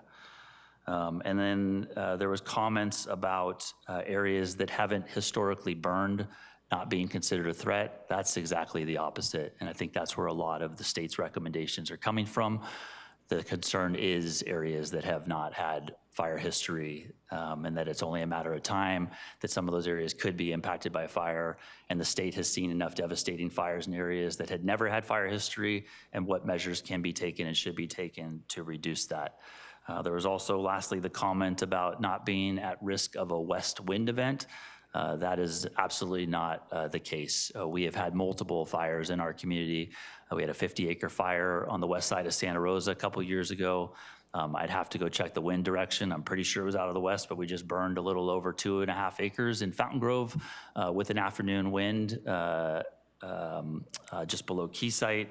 But this county, although we have fires, our community doesn't hear about a lot of our west wind, afternoon wind fires, because we have a department that has a great response and an excellent staffing that's able to mitigate a lot of those fires and keep them small to where we're not getting nixles, we're not getting wireless emergency alerts, we're not evacuating people, but we have the west wind events, we have the afternoon grass fires, and they're put out quickly, and we want to keep it that way. Hopefully, oh, sorry, I promised last thing was the comments about the mailers. We did verify with our order that we did have the mailers that went out. I also want to note that not only did we rely on the mailers, but we also relied on our city connections. We relied on our social media. City Connections has 180,000 subscribers last time I checked. I would hope that a number of our community members that are in this area are subscribed to that. That we do use multiple channels to get topics like this out to our community. That should do it. All right, thank you. Final thoughts, further questions? Ms. Banuelos? Thank you, Vice Mayor. Thank you so much for the presentation. and for addressing all the things that, I think everything that came up in the public comment.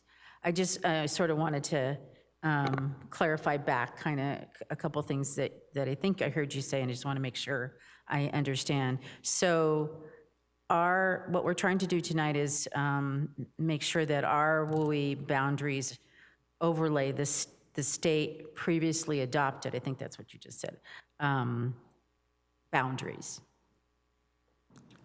That is correct. For the high and very high areas outside of our existing WUI. Okay. And then on the insurance concern, which we got a lot of correspondence around that. And again, I just want to clarify for my own understanding, the insurance commissioner stated or wrote a letter that stated that insurance rates cannot be based on whether or not you're in the WUI, basically. The insurance commissioner released a statement that explained that the CAL FIRE hazard severity zone maps cannot be used for, make sure I get my quote correct, insurance rates or underwriting decisions, and we've linked that statement to our website at srcity.org/WUI maps as a FAQ. Okay, and then there was that, I don't have the presentation up right now, but I was looking at the staff report again. For real estate purposes, because a lot of folks have mentioned property values, which is a concern. They do have to disclose if they were to sell their home, whether or not they're in the WUI map. Yeah, regardless of what we do tonight with our local wildland urban interface fire area, state law has already dictated that the mapped areas that are in the high and very high already have to comply with the disclosure requirements. That has been in effect in those specific areas since March of 2025. And just my final clarification is on adopting this, and if I'm using the wrong language, feel free to correct me. Adopting the state boundaries is mandated by law, correct? Yes, so the adoption of the moderate, high, and very high zones within the city of Santa Rosa was required by law and had to be done within 120 days. Could not be less restrictive than what was essentially passed on to us, but could have been more restrictive. We did not do anything more restrictive than what the state provided to us last year. Okay. And if we were to not do that, what would be the ramifications of that if we were not to adopt this? That's a great question. From what I understand, they would essentially force it upon us. Or if we were to go back and say, well, we have some problems, to question it. Yeah, there was a number of communities that had questions and concerns regarding the way that the maps were identified.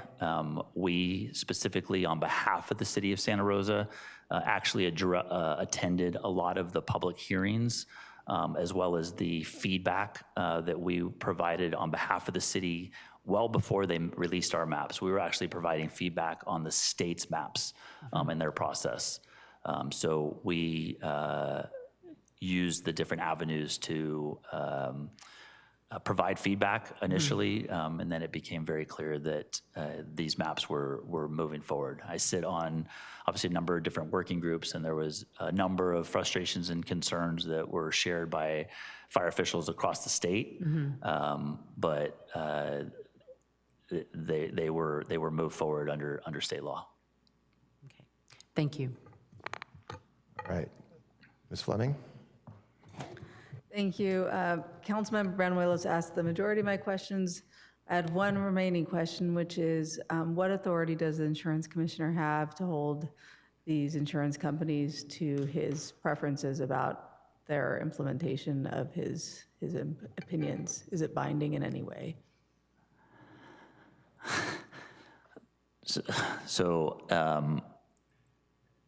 I can get back to you on that question, but I'm seeing the vice mayor shaking his head. I mean, yes. I'm the daughter of an insurance man, and I think I know the answer to the question, but I just figured since you're the expert here, I would give you an opportunity to let us know.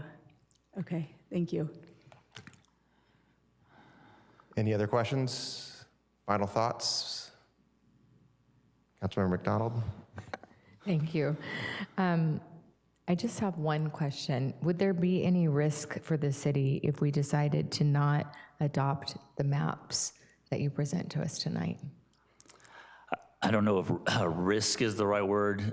We have positions that are funded through our department through settlement funds to conduct defensible space inspections, as well as our our Measure H funds. So there's obviously money that has been injected through sales tax as well as PG settlement money to do inspections on our community to keep the fire risk as minimized as much as possible. I know I repeated a number of times, I've worked with a lot of the council members here over the years, and we've heard the message loud and clear that the city cannot afford to go through another major wildfire. We have a lot of risk that's been identified in our community.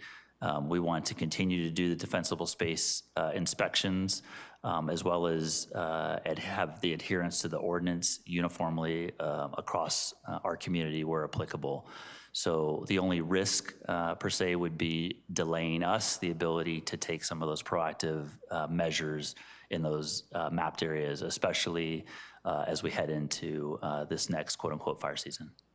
I appreciate you answering all my questions, and that helps me as well to know, because I know that was a tax measure that passed, and we were, very pro public safety, and it's because of all the fear of wildfire. So I'm glad to see that we're looking at the maps in a way that helps prevent these large wildfires from occurring again in the city. I appreciate all the work that went into this, as well as everything that our fire department does to keep Santa Rosa and the outerlying areas safe. So thank you again.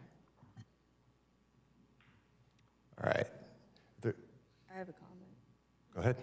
Yeah, if everyone's done with their questions, I just wanted to say a big thank you to the community who came out today. It's never fun to realize that you're part of a risk area, and I think we all learned the hard way almost 10 years ago now that we live in a community where there are places where we think we are safe, where we're not, and vice versa, and that this is a community that is prone to wildfire, and that these maps may feel unfair and capricious, and yet it seems like they're essential in terms of the state as the state relates to us, and that they're coming for us whether or not we like them, but that they do give us some additional tools in our toolkit to harden our community against wildfire. I know that it's a difficult thing to be added to a WUI, and I'm sorry for the inconvenience that this will cause folks, but I do believe that while frustrating, that this is the only viable path forward at this point in time, and I'll be supporting our staff recommendation.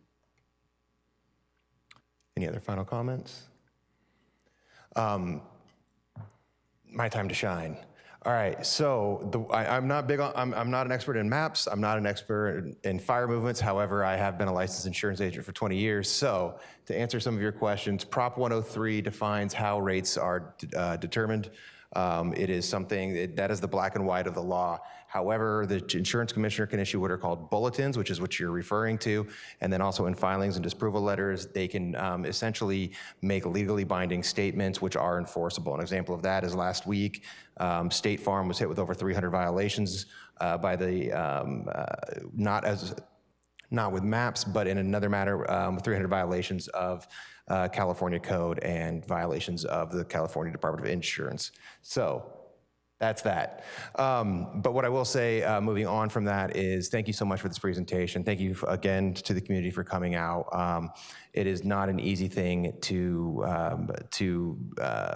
understand this. However, I hope you understand why we're doing it, and that it is not Santa Rosa doing this to you. It is Santa Rosa coming into compliance with something that the state has already done. So with that, I will look to Councilmember Alvarez for a motion.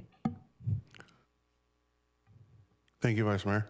I would like to present an ordinance of the Council of the City of Santa Rosa to amend Chapter 18-46-2025 California Wildland Urban Interface Code, adding Section 18-46.202 definitions with local amendment, and update the existing designated wildland urban interface area, and waive further reading of the text. We have a motion from Councilmember Alvarez and a second by Councilmember Rogers. Madam City Clerk, when you're ready. Thank you. Councilmember Rogers. Councilmember MacDonald. Aye. Councilmember Fleming. Yes. Councilmember Banuelos. Yes. Councilmember Alvarez. Aye. Vice Mayor Okrepke. Aye. And Mayor Stapp has recused. Let the record show this passes with 6 affirmative votes. Thank you very much. We will pause for a couple of minutes while the mayor rejoins us as we move on to item 16.2, our second public hearing of the night.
Sorry about that.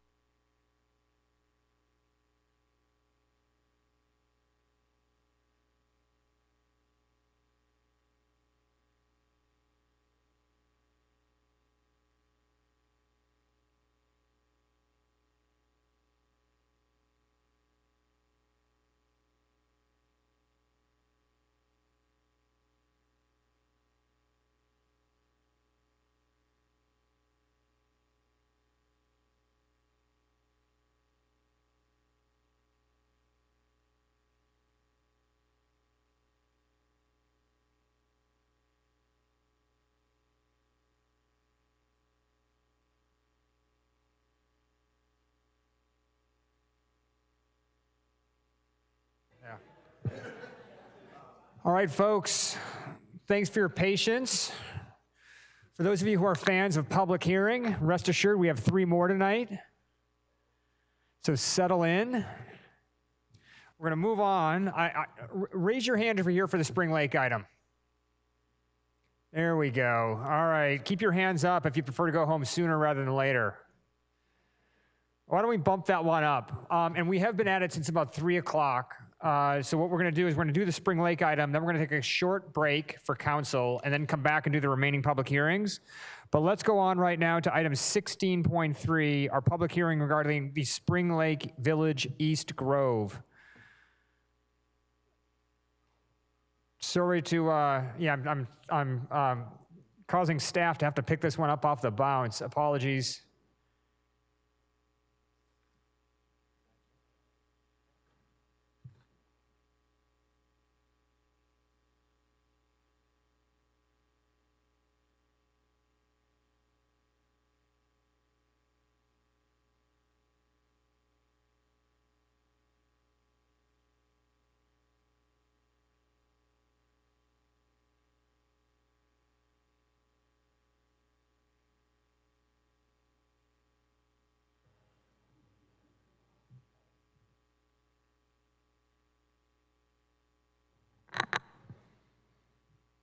All right, well, Monet, Brian, and Christine, or Jessica rather. Sorry, I'm reading my notes, but you're not Christine.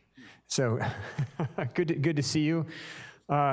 Kick us off whenever you're ready. Sure. Thank you, Mayor, and good evening, council members. The project before you, Spring Lake Village.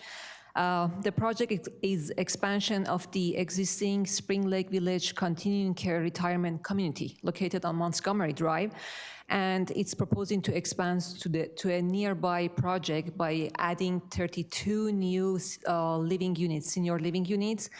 The project would add, the site would add a community facility, open spaces, on-site and off-site improvements.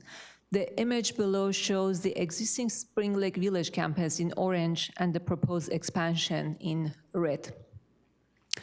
And the star here shows the location of the project in the city, and this project requires approval of 3 entitlements that I'm gonna go over them in next 3 slides.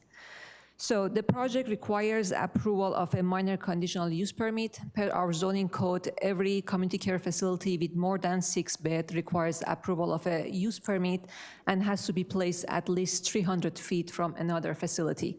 The proposed community care facility meets this requirement and is almost function as an expansion of the existing campus and with shared management and operations. The project also requires a hillside development permit because there are areas with slopes more than 10% on the project site that will require grading. However, the project has been designed to minimize disturbance in the natural topography and grading, and it's also been designed to meet with our hillside development standards. Also, the project requires a rezoning for the parcel at 225 Los Alamos Road from rural residential with scenic road combining district to PD district to be consistent with the existing Spring Lake Village campus policy statement. As a result of this rezoning, the current planned development for the existing campus also will be amended accordingly. And here is an aerial view that shows the location of the project at the corner of Highway 12 and Los Alamos Road.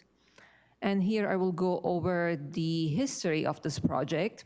So the project was originally submitted in 2014, and it proposed 24 units. In 2016, the city issued a notice of preparation for the environmental impact report and held a scoping meeting to gather input from agencies, tribes, and community. Same year, the applicant made changes to the project and expanded the project and added more units and brought it up to 32 units. As a result of this, the city had to issue another notice of preparation. Then in 2021, the draft environmental impact report was released for the public review, and it was presented to the Planning Commission. Following the circulation of the draft EIR, the applicant elected to proceed with alternative 2, maximum avoidance alternative, which is identified in the draft EIR as an environmentally superior alternative. And same year, and in 2024, the applicant submitted this revised plan.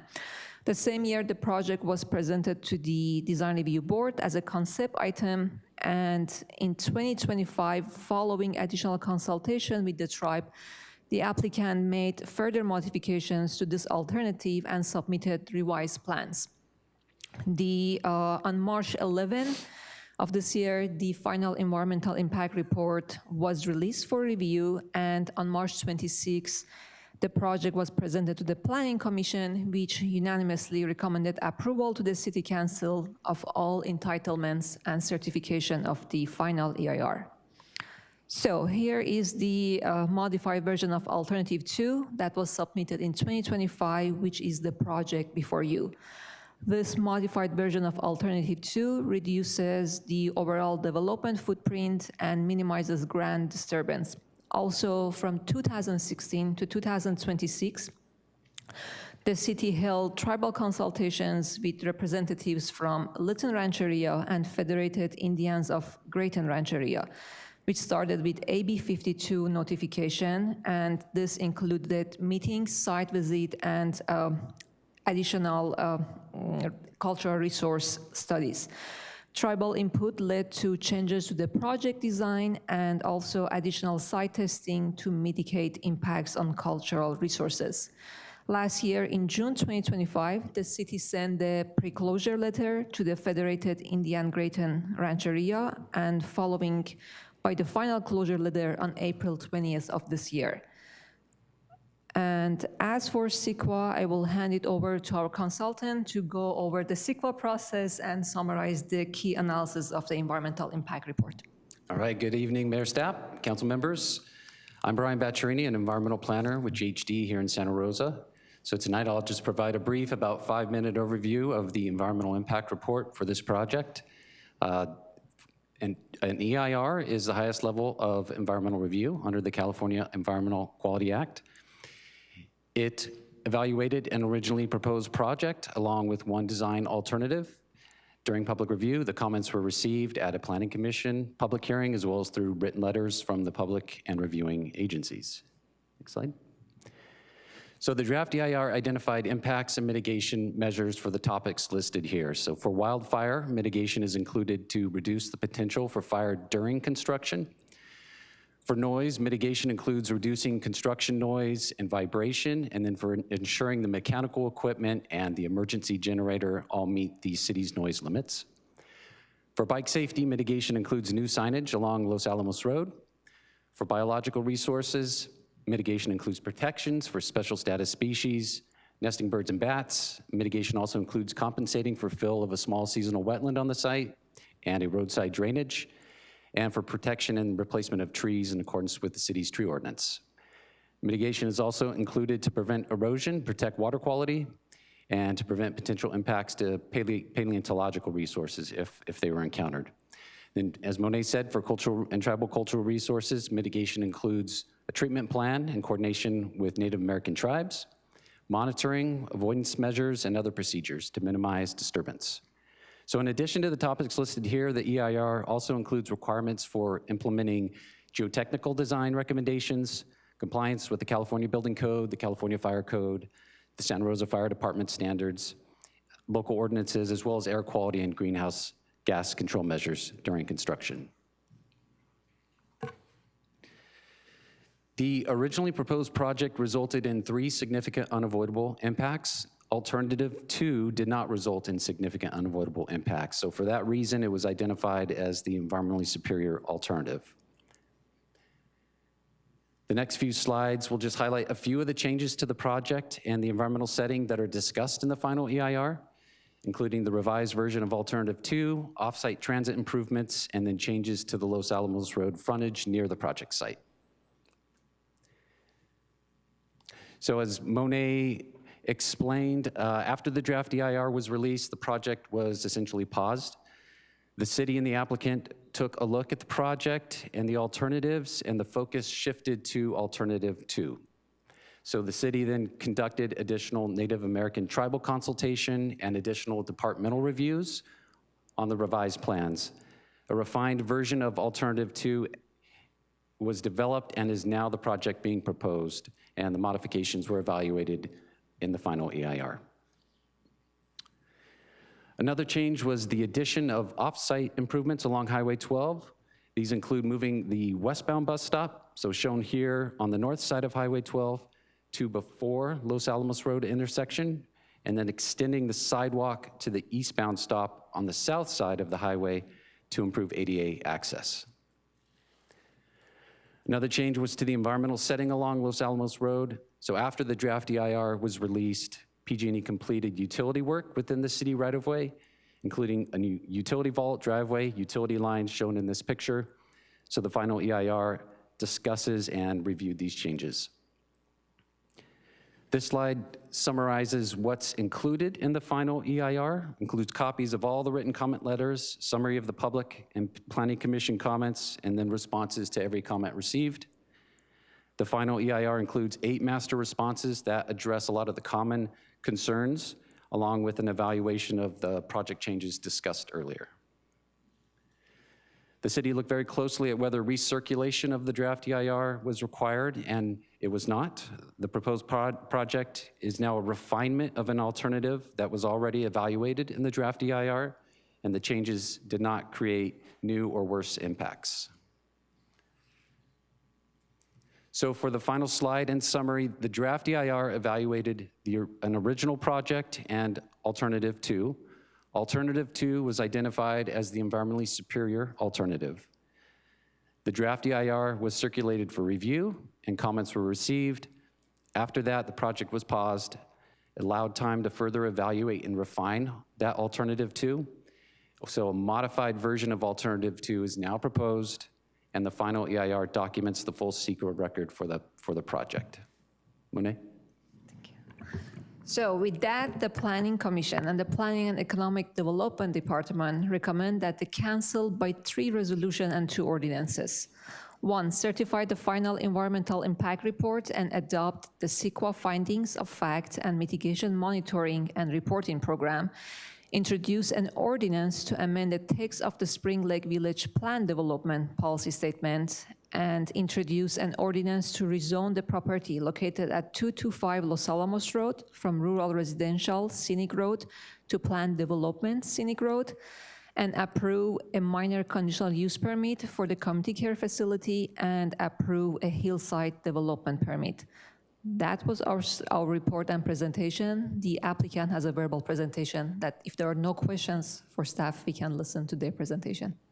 Perfect. Monet, Brian, and Jessica, thank you so much. Before we see if there are any questions, we need to do ex parte disclosures. We go right down the line here. Ms. Rogers, you want to kick us off? I did have a conversation with the applicant. Thank you. Mr. Alvarez? I attempted to have a conversation with the applicant, but our time schedule did not permit, so therefore I didn't speak with anyone. Thank you. Ms. Fleming? I have nothing to disclose. Vice Mayor? I had a conversation with a representative of the applicant and visited the site and have nothing further to disclose. Thank you. For my part, I have nothing to disclose. Ms. McDonald's, nothing. Ms. Benuelos? I had a conversation with the representative for the applicant. Thank you very much. All right, with that out of the way, are there questions from council at this time? Mr. Alvarez? Thank you.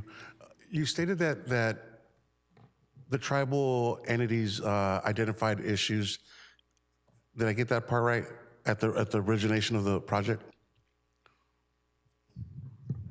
Correct. What were those issues? And how were they resolved? All right, so the draft EIR determined that the originally proposed project would result in significant unavoidable impacts to cultural resources and tribal resources. Now, there's a confidentiality that has to be established, so I can't give a lot of detail. But even with mitigation, because construction activities at the site were determined to potentially impair the integrity of archaeological resources, the impact was determined to be significant, unavoidable. So in response, an alternative 2 was developed through collaboration with the city, the project applicant, and the affiliated tribes to reduce these impacts and still meet the basic project objectives. So the modifications to alternative 2 compared to the version that was originally proposed substantially reduce the impacts to cultural resources and tribal cultural resources. There's ultimately a reduction in the project footprint at the site, shifting of cottages that are proposed, reduction in the secondary roadway that was going to connect to Melita Road, and other adjustments that were made that were determined ultimately to reduce the impact to a less than significant level with all the additional mitigations that are included in the EIR. And I understand the confidentiality part of it. So I'll just ask straightforward, was anybody's great grandma found on the site? And do we suspect any other great grandmas being found on the site?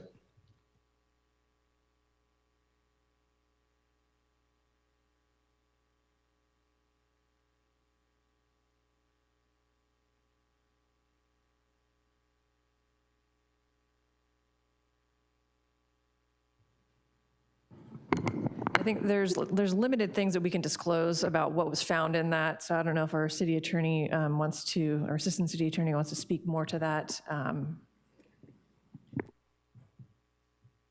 Hi, yes, thank you. And I understand the question, but just to pick up on what my colleagues were saying, under state law, We cannot release information that's related to location, description, or use of tribal cultural resources. We can't disclose that during the environmental process, during the document, or disclose to the lead agency. So, And I appreciate the effort to answer the question. Okay. And ultimately, the tribal councils did sign off on the project. Is that correct? we received, you want to talk about, I mean, we received back and forth. We did close consultation pursuant to AB 52. We did, however, receive additional feedback from the tribe saying that they would like to have additional conversations. And if you guys want to add anything else. At that point, we reviewed everything that we had done, and under the state law, we can close consultation once that we decided that we've acted in good faith after reasonable effort, that a mutual agreement could not be reached. So after we got that additional correspondence from the tribe, we did a pre-closure letter, then we did a closure letter, we got additional correspondence, and then we sent them a final closure letter under this provision of the resources code that says we've acted in good faith. We've gone, I mean, I think responded to virtually every request that we got, and I'll defer to our environmental consultant to walk through that. But that's, our final letter was under that second prong of our ability to close after good faith. So it's my understanding that we acted in good faith, continued in good faith, but those continued conversations did not continue. Would that be correct?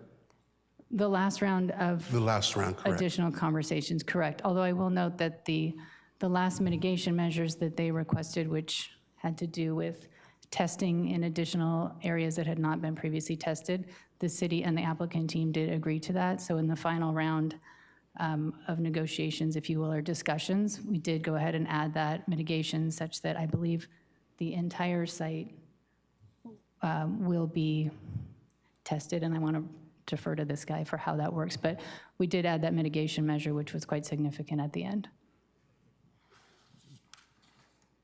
So as of right now, the entire site has not been tested? Can you explain the testing? Thank you. I appreciate you.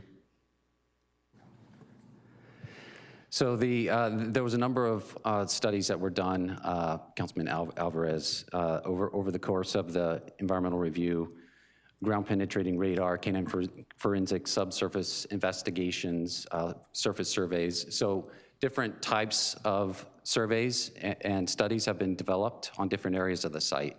And there was a request in the kind of the final collaboration and consultation efforts to add in some additional allowances for some additional surveys and testing if desired, because the city will be entering into a treatment plan with the tribes, and there will be a number of different measures that are implemented during that, construction monitoring, different types of testing, as we mentioned here. So there's been additional allowances built into the final mitigation measures addressed, and those are documented within the final. And if correct, did I hear you say if desired?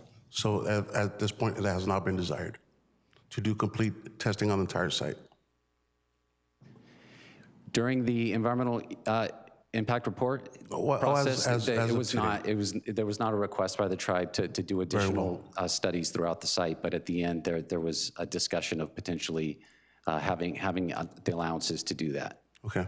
Appreciate it. And thank you for taking the energy to answer the question. Thank you. Yeah, and we do have. Yes, please. Monet is looking up the actual mitigation measure if you'd like to have that language. Absolutely. Absolutely. Thank you. She's getting that right now. All right. Thank you very much. Sure. Thank you. Other questions? Ms. McDonald? Thank you for the presentation. I have a few questions. What is the setback from Highway 12? What's the room from that to where the ADA sidewalk goes in? Could you tell me that? I think it's 100, or let me check. Is it either 50 or 100? Because it depends. Is it 1 story or 2 story? So let me look at the map. I can't tell you.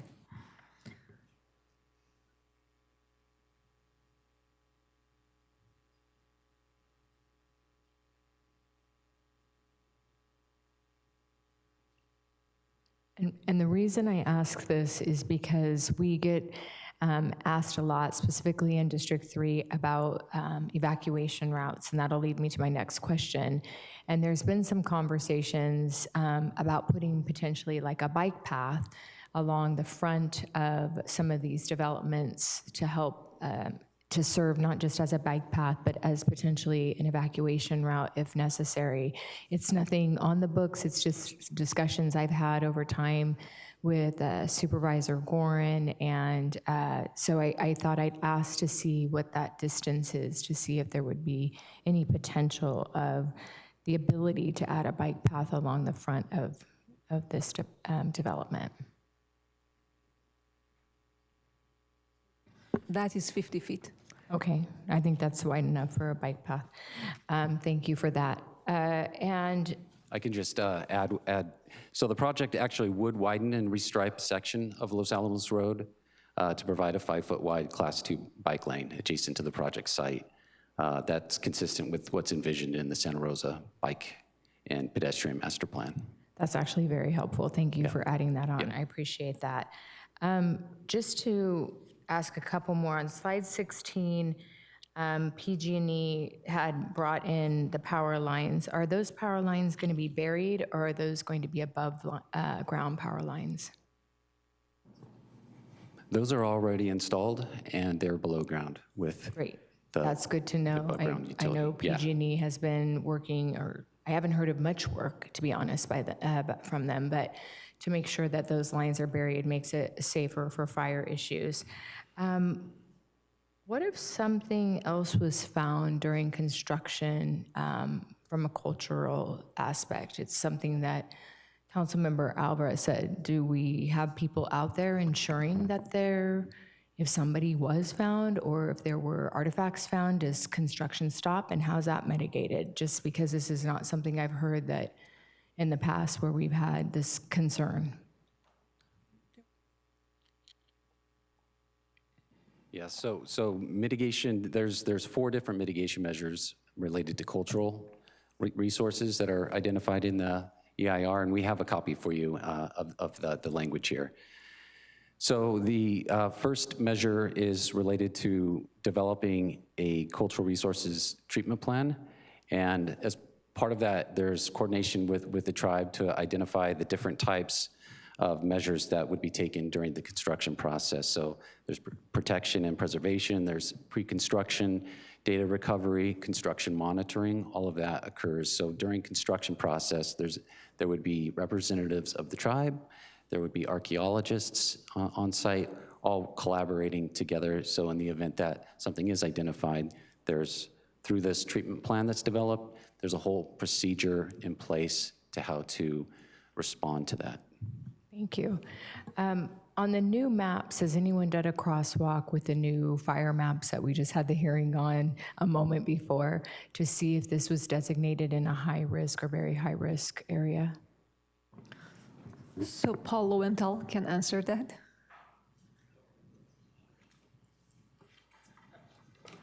You thought you were done with my questions for the night. I apologize, you're getting your steps in. Thank you for the question. So the area was mapped as a moderate, so it has been recorded as required, but the area is not included in the high or very high fire zone, so it is not being recommended as part of our new wildland urban interface fire area. Thank you for that. You can stay there for a moment. You may have to answer the next question. For evacuations, because this is something that comes up over and over when we're building in the WUI, specifically this district, what do they have to do to provide that? Because this is 32 units and residents that I would say need some assistance for evacuation plans. How's that going to be addressed? Or what do we require during building for them to provide for us to make sure that those are safe? Yeah, so we do have more restrictive requirements for unit counts for more than one point of access. This would be under it with that number of individuals. To address general evacuations for that area, the fire department, working closely with Mike Van Mitty and his team, have established, we refer to as the flush plan. So we're looking at evacuations of the East Santa Rosa much differently than we do other parts of our community for the existing home, as well as for the existing population, as well as anticipated growth in East Santa Rosa. For preventative type issues, I will note that Spring Lake Villages in that campus, the existing campus, is probably the most active and prepared community serving senior population that we actually have in the city of Santa Rosa. We work on an annual evacuation plan with them where they actually evacuate their residents to our temporary evacuation point at a place to play. In fact, we actually just got our annual request from them to assist with their permitting for a place to play and working on a date to, again, exercise their evacuation plan. So that's been one of the things that we've been stressing is populations that need the assistance that are in the Fountain Grove and East Santa Rosa area take these proactive measures. They are a leading example for our community. Excuse me, that's very helpful to hear. And can you tell me the number of units that would trigger them to have a submitted evacuation plan? I'm just curious about that now. So that's two different things. For the access points for evacuations or fire department access, we have a local ordinance that requires 2 points of access for our access and for evacuation purposes for more than 50 units. The overall CEQA that takes into account evacuations for developments is looked at by us no matter what, just for general development requirements. That's not based on a unit count. In your opinion, could you tell me if you feel that with 32 units, they should be required to have a submitted evacuation plan versus just working with us? I'm not saying that they haven't done a phenomenal job. I understand they do a great job, but just asking in your opinion if that's enough people that we should require that.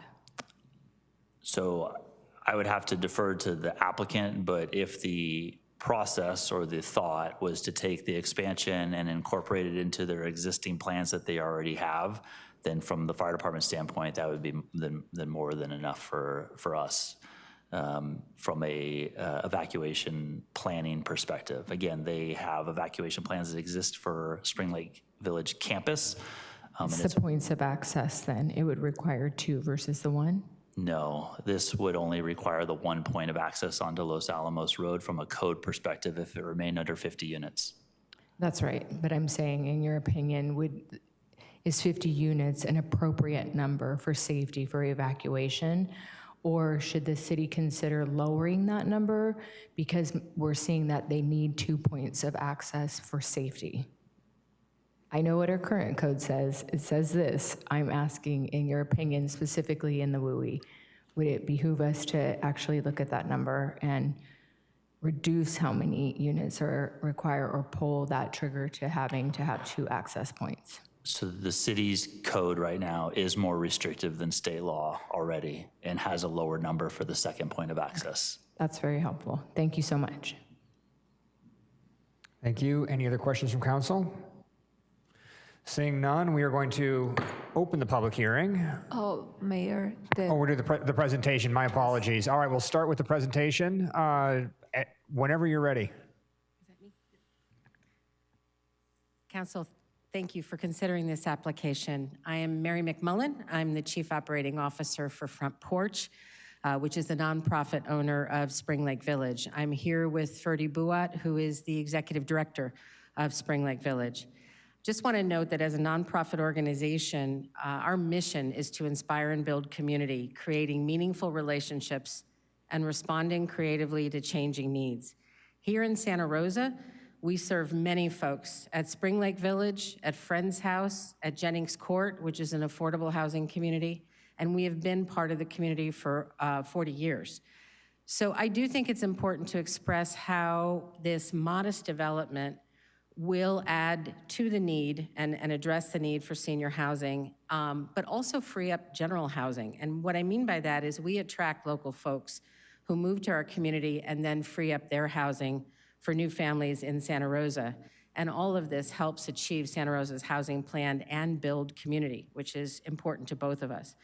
As part of Front Porch, Spring Lake Village brings great experience and a solid legacy of innovation and attention to detail that will continue with this new neighborhood. We are an employer of choice in Santa Rosa, and our residents are integral and an important asset for the Santa Rosa community. They invest their time, their talent, and their donations in local causes and nonprofits, and they support local businesses through their commerce. And I would argue that this symbiotic relationship with Santa Rosa is incredibly meaningful and responsive and meets our mission and your goals as well, especially as needs change. So as you can see, we've invested a decade in this planning process because we believe that this neighborhood is a responsible expansion. Our commitment to planning extends to our commitment to continued partnership, as was just mentioned, with the city on fire evacuation planning, on emergency preparation and management. Our commitment also extends to the pedestrian and bike path and a shuttle for residents to integrate the campuses and continue our collaboration with the city traffic department to manage the load on Montgomery Drive. So through the extensive revisions we've made to this plan, we have shown our dedication to resolving key issues and creating an asset for Santa Rosa. I ask for your support of our mission and our application. Thank you. Members of the City Council, Mayor, I'm Barbara Schussman. I am an attorney at Perkins Coie, and I'm here on behalf of the applicant. As you've heard, this has been a very long and thorough process of environmental review and project review. This review really reflects the commitment of your city staff, the EIR consultant, the members of the community that have made good and helpful comments, the tribes who engaged in consultation and were very forthcoming, and the project applicant team. As you also heard, this resulted in a CEQA document that finds, based upon all of the evidence, that all of the impacts of this project have been reduced to a less than significant level. That's something to appreciate. I do want to drill down a little bit into the effects on tribal cultural resources, which you've been hearing about. As you know, the applicant redesigned the project, a wholesale redesign, in order to address cultural and tribal cultural resources. That redesign moved the development away from the areas of the site that were the most sensitive from a tribal cultural resources perspective. The applicant also worked with the tribes with regard to investigations of tribal cultural resources between 2017 and 2021. Those investigations included thorough investigations by a licensed archaeologist, shovel testing, and as GHD mentioned, canine testing and ground penetrating radar. To the question of, has the whole site been tested? The way this works is one starts in the area of the known archaeological resources, which tend to be closer to creeks and to areas where there's known cultural resources. Those areas are tested first. The shovel testing keeps going farther and farther out until nothing is found. And that is where you set a boundary to the cultural resources. The additional mitigation that has now been added to the EIR at the tribe's new request is really to make sure that even outside that boundary, we're going to go the extra mile. We're going to do additional testing before ground disturbance occurs, just to make sure that there's nothing there. That was at the request of the tribe, and it was agreed upon by the applicant. The other thing that's going to happen is there will be tribal monitoring during construction. The tribes will be invited to be there. They will be consulted at all time. The conversation will not stop, and the consultation does not stop. We will continue to engage with the tribes throughout this process. Finally, these additional changes were made at the end, again, to be responsive to the tribes. What was a potential road or EVA access through the Panhandle portion was changed to a pedestrian pathway in order to make it narrower and less deep in order to be responsive to the tribes. This was done in consultation with the fire department to make sure that we were still in compliance with all rules and regulations. We also moved a cottage And as I said, we changed that mitigation measure. All of this to be responsive to the tribes and make sure that we were doing everything that was being requested of us. We thank you for your consideration of the project. The whole project team is here, so if you have any questions that the two of us can't answer, we will have someone who can. Thank you both, and thank you to the entire Spring Lake team. All right, now we will open the public hearing. Are there members of the public who would like to say a few words tonight? I'm seeing none, so we will then close the public hearing and bring it back to council for any final questions or discussions. Looking to my colleagues. Seeing none, I'm going to, Mr. Alvarez? Thank you, Mayor. To the applicant, you stated that there will be tribal monitors during the process moving forward. So I imagine that you've been able to continue conversation with the tribes, or they've been responsive to you moving forward? That's a good question. In the early part of the consultations, there were direct conversations between the applicant team and the tribes. More recently, the tribes have chosen to consult directly with the city, with the applicant team not at the table, and that is their right. And so, you know, we're trying to be responsive with, at the same time, respecting confidentiality rules. But out in the field, when the tribal monitor is there, they will be there with the applicant's construction crew. Thank you. Thank you for that. Let's get a motion on the table. Ms. McDonald?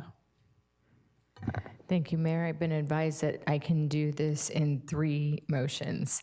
So my first motion is to move by resolution that we certify the final environmental impact report and adopt the CEQA findings of fact and mitigation monitoring and report programming. Second. All right, we have a motion and a second by Mr. Okrepke. If there's no discussion, we'll go to a vote on that motion. Councilmember Rogers? Aye. Councilmember MacDonald? Aye. Councilmember Fleming? Yes. Councilmember Banuelos? Yes. Councilmember Alvarez? Before I state my vote, I will actually be voting nay on this, but not because of the lack of effort from both the city and the applicants. I definitely respect both efforts to move this project forward. In fact, I will actually look towards our tribal partners of not continue the conversation whether it was comfortable or not. But I think to the respect of, and I won't disclose anything that's been found or not found on that property, but I would hope that moving forward in the future, they will continue the conversation. They will come to the table to have the conversation about their ancestors. Because what I hear on many events that we attend, we hear about this land acknowledgement to our Lakota and Miwok tribes. We pay respect to those members who have been here before.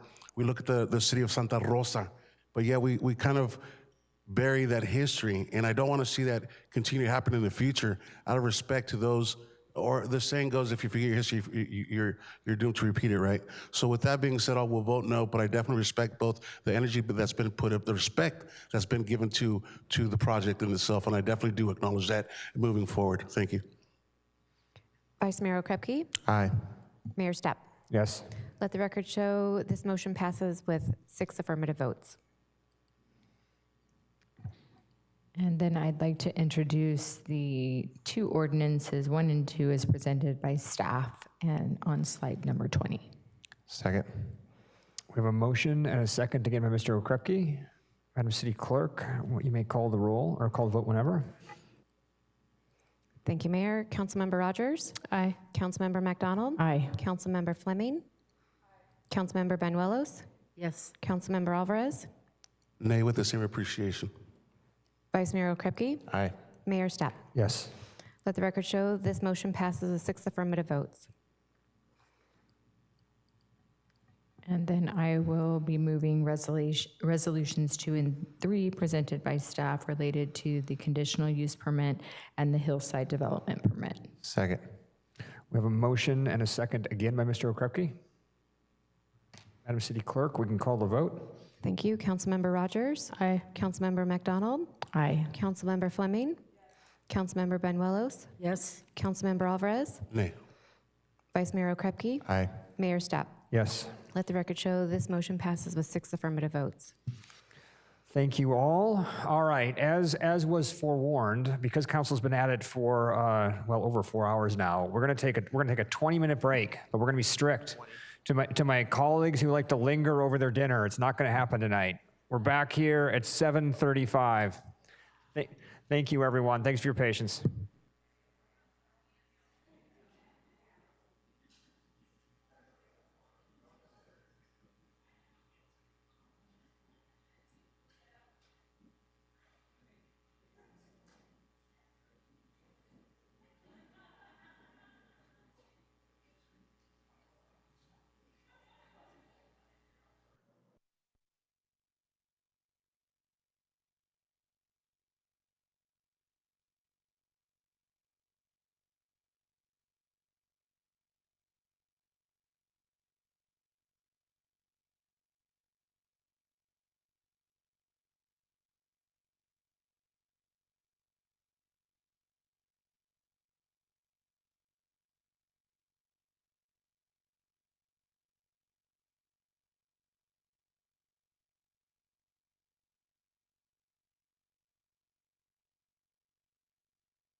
Thank you for your patience, everyone.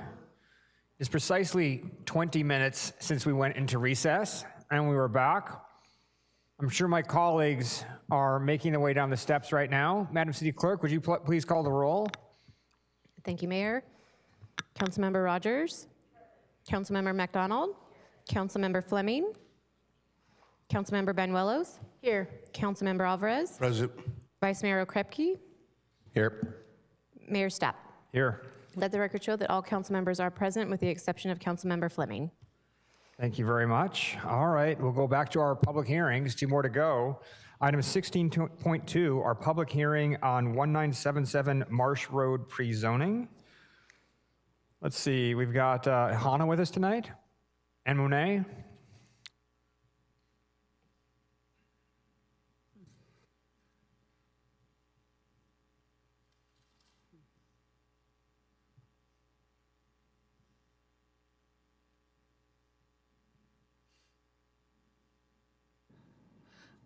Thank you. Good evening, Mayor Stapp and council members. My name is Hannah Michelson.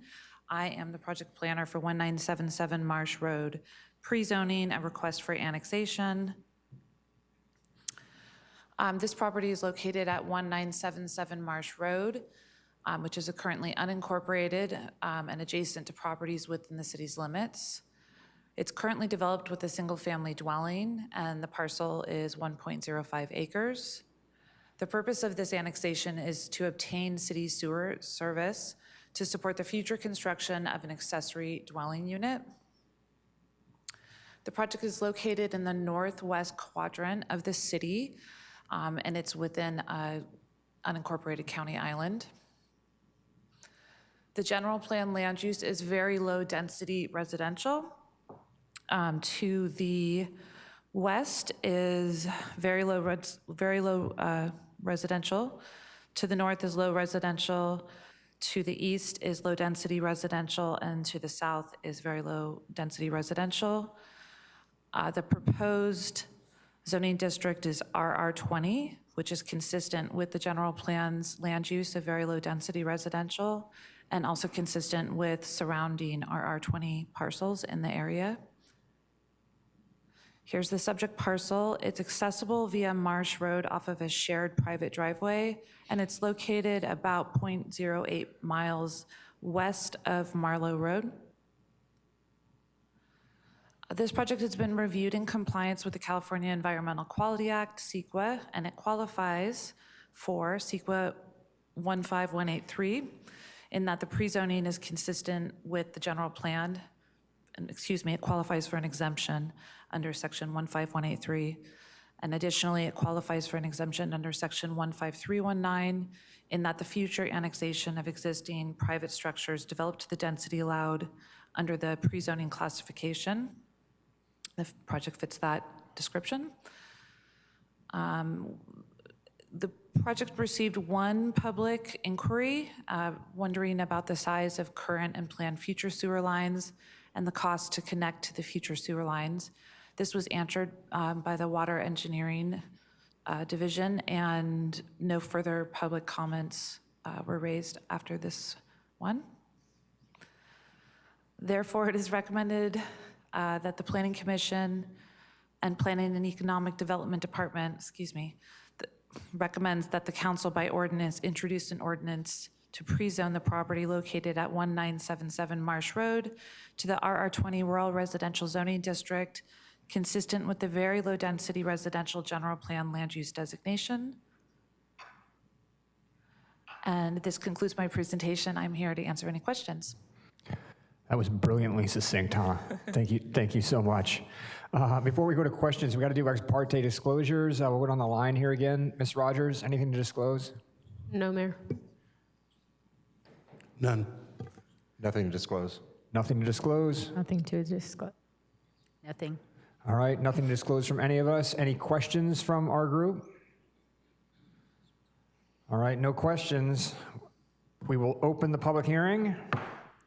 Are there any members of the public here to make comment on this item? Seeing none, we will close the public hearing, bring it back to council for a motion. Any final discussion? Mr. Krupke. I I will move to introduce the ordinance as presented by staff. Second. We're going to give that one to Ms. Rogers. So we have a motion and a second by Ms. Rogers. If there's no further discussion, Madam City Clerk, we can call the vote. Thank you, Mayor. Councilmember Rogers? Aye. Councilmember McDonald? Aye. Councilmember Fleming is absent. Councilmember Banuelos? Yes. Councilmember Alvarez? Aye. Vice Mayor Okrepke? Aye. Mayor Stapp? Yes. Let the record show this motion passes with 6 affirmative votes. Hannah and Monet, thank you very much. We'll move on then to item 16.4, our public hearing on the status of vacant positions and recruitment and retention efforts in compliance with Assembly Bill 2561. Thank you very much to our HR team for lingering as long as they have.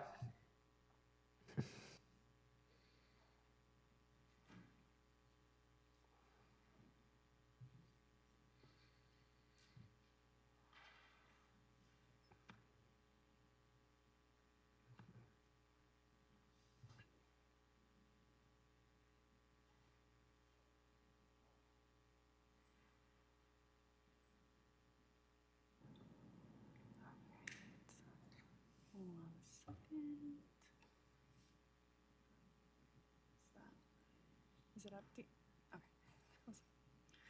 All right. Good evening, Mayor Stapp, members of the council.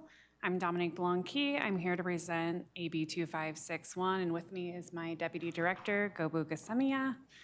And so our first slide is the background. So AB 2561 went into effect in law in 2024, but actually the effective date was 2025. We did our presentation last year, and so we're back again this year to follow up on our vacancy rate for this fiscal year. AB 2561 requires a few things within it. It's to track the vacancies and then present information on the status of our vacancies and our recruitment and retention efforts at least one fiscal year before budget adoption. And 3, to identify any policies, procedures, and recruitment activities that may present obstacles in hiring.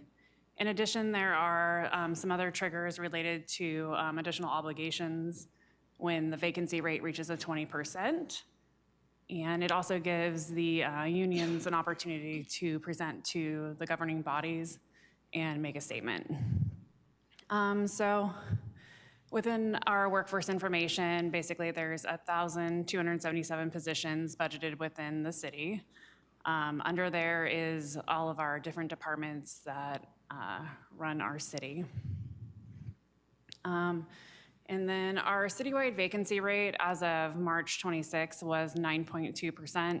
That's pretty standard in an organization of our size. We kind of see a rotation between 9 and 12 to 14% is typically average for a city or an agency of our size. The statistics there are ranked by the different units and the total FTEs that are budgeted, and then kind of where they fell within the vacancy rate at that time. Second slide is the continuation of the units 11 through our 18. And as of March, we had 117 vacancies, which gave us a 9.2% vacancy rate. Good evening. Some of the obstacles that we have include the budget deficit, which as we heard last week during the budget study session, there had been also a hiring freeze. The hiring freeze is a soft hiring freeze, and we've continued to conduct recruitments throughout that period of time. We've been working on our salaries becoming more competitive. There's been quite a bit of progress in that area, still some room to go. Labor shortages in certain fields continue to be an issue for many different industries that are technical, including engineering, so that's true for a lot of employers, not just for us. Next slide.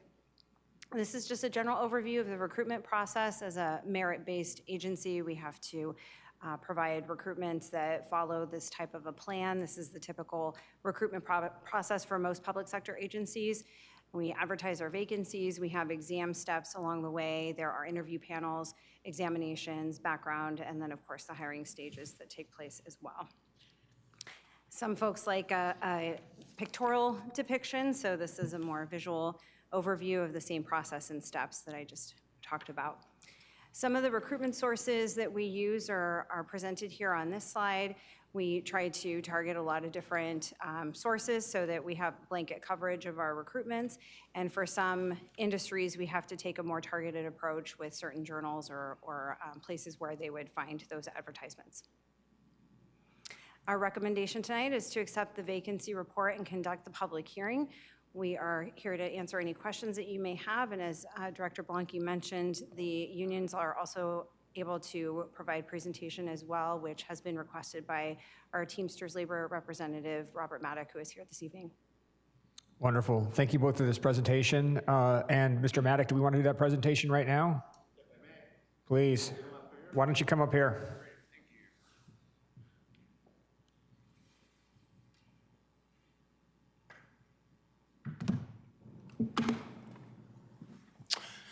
Thank you. I'm Robert Maddock, Teamsters Local 856 Staff Attorney Representative, and I represent 5 bargaining groups here at City of Santa Rosa. That's Units 4, your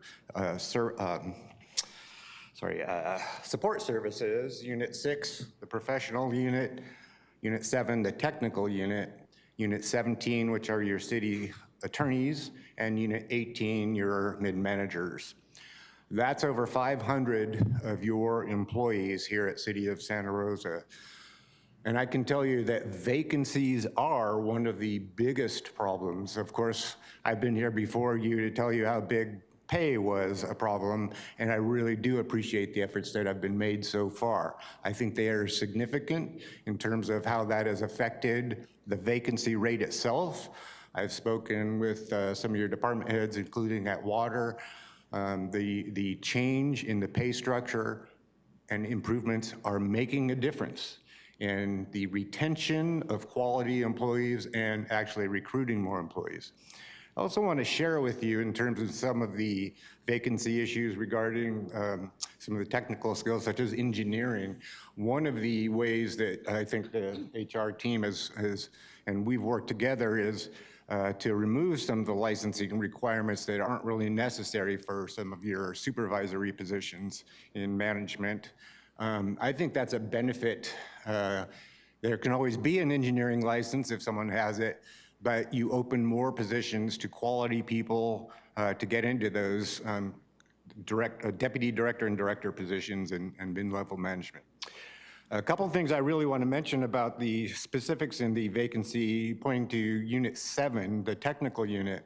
That really is where you have some of the highest, one of the highest vacancy rates, and you have 38.45 FTE positions currently vacant. What I would tell you is there's this really big frustration in any of your enterprise fund areas where they feel, why is money being collected for us and we are having our pay and our vacancies held open, our pay kept low and lower, and vacancies held open because of general budget issues. I know that the interim city manager has made some changes and we have more recruitments going on, but I would strongly encourage this council to direct HR and the departments to try to fill those positions, especially in the technical positions where it actually causes danger to your employees to be understaffed. You're getting people worn out coming in at night on call. You're having staffing issues with people, for instance, operators in training who are doing more than they should do. I've personally been involved in some issues out at Laguna Treatment Plant involving that. What needs to happen is to keep your enterprise funds, particularly the water, fully staffed. The ratepayers may not like it. I don't like it. I'm a ratepayer. I just had my rates increased. But there's no justification to have ratepayers get benefits off the backs of our employees, especially for other cities, Katati, Roanoke Park, et cetera, that this city manages the regional plant for. City of Santa Rosa employees are paying the price for not being at market. And that price includes, I was just having a conversation with someone, said Marin Water was paying over $10 more per hour for the exact same position. That's just down the road. So those are issues that are going to continue to impact you. The other issue I really wanted to mention is your administrative folks in Unit 4 are really suffering too. They're often overlooked because who's the most important, right? Firefighters, police, the people on the streets, public safety. But those are the people that make things actually happen.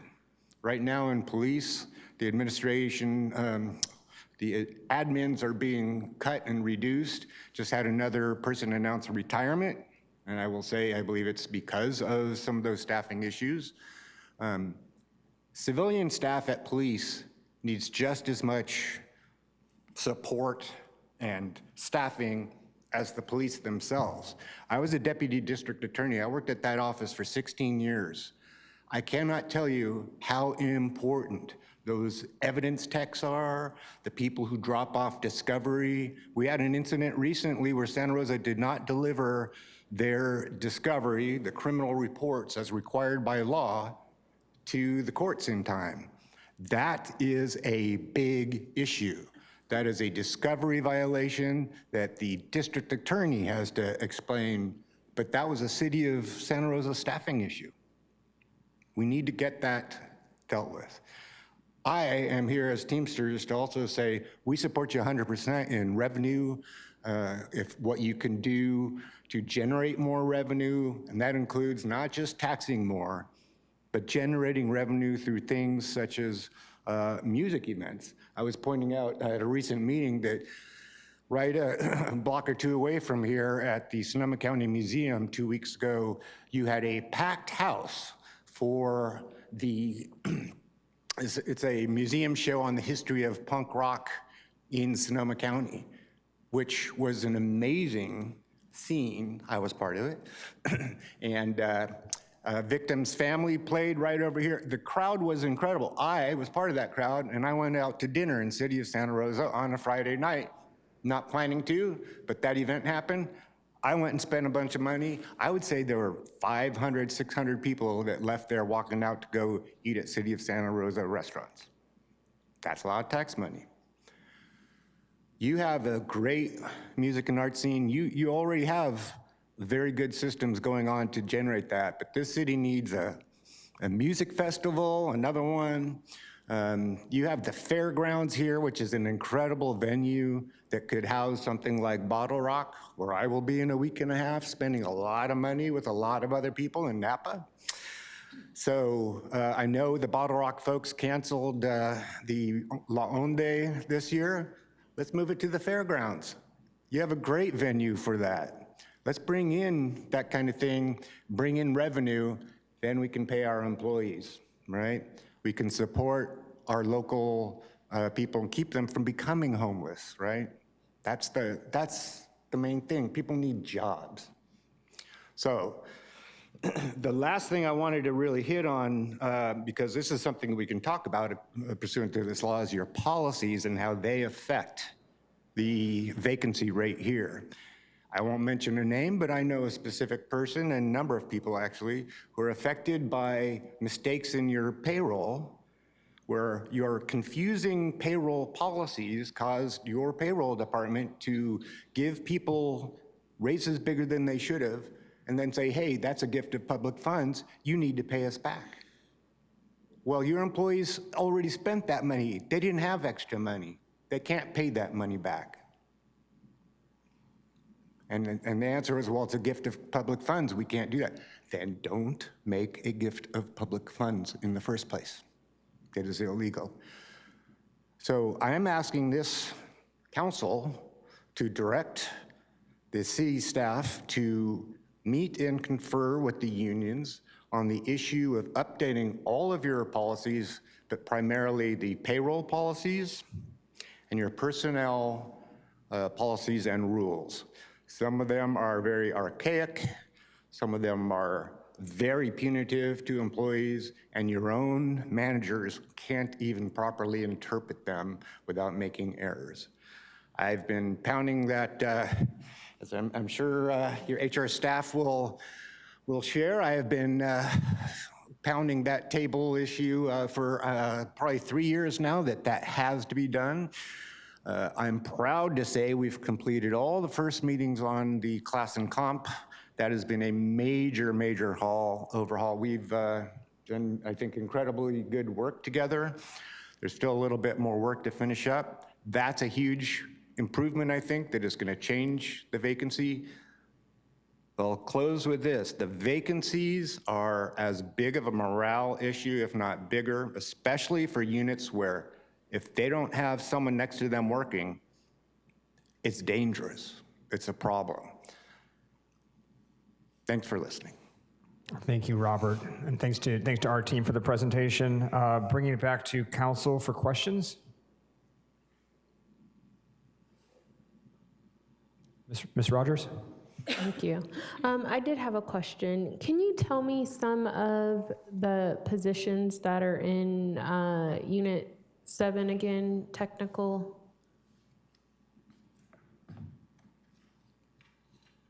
I can. Huh? There's the operators, water operators, you have mechanical technicians. Civil engineer techs. Yes, the civil community engineering outreach techs. specialists, electrical and water, housing and community service technicians, and these are just some of the lab analysts. These are just ones that are listed for vacancies within that unit. Okay, yeah, that does seem like a large number. I think if it was broken down a little bit more, it wouldn't seem so large, but some of the positions that you just named off are very technical. And we do want to make sure that, one, safety is a priority so that they're safe when they're doing it. And I've been out to the water plant, which is in District 7. But I do know that sometimes they have to go in when things are, so 24/7. So to make sure to ensure that they are able to go in, that they are not sleep deprived, that they're able to make the decisions that we need them to make is very, very important. Also, I know we're working on transit. Correct? We're still working on transit, and that one has been difficult to recruit and retain at times, but we're getting better. It's a little bit of both. It's also having the buses in enough transit buses to actually go around and actually staff them fully. Right now, like I said, they have the new buses coming online, but they're not here yet. So we actually don't have enough buses to fully staff up. So that's why you kind of see that residual kind of balance of the bus drivers. I think today I saw a Soul bus, not a Soul train. Woo! I saw a Soul bus, but it was a trainee bus. I thought that was kind of interesting. So I see that we do have some people that are currently training. And then another one that it was definitely a problem, but a lot of our other departments rely on, and it looks like we're getting better on that, are the mechanics.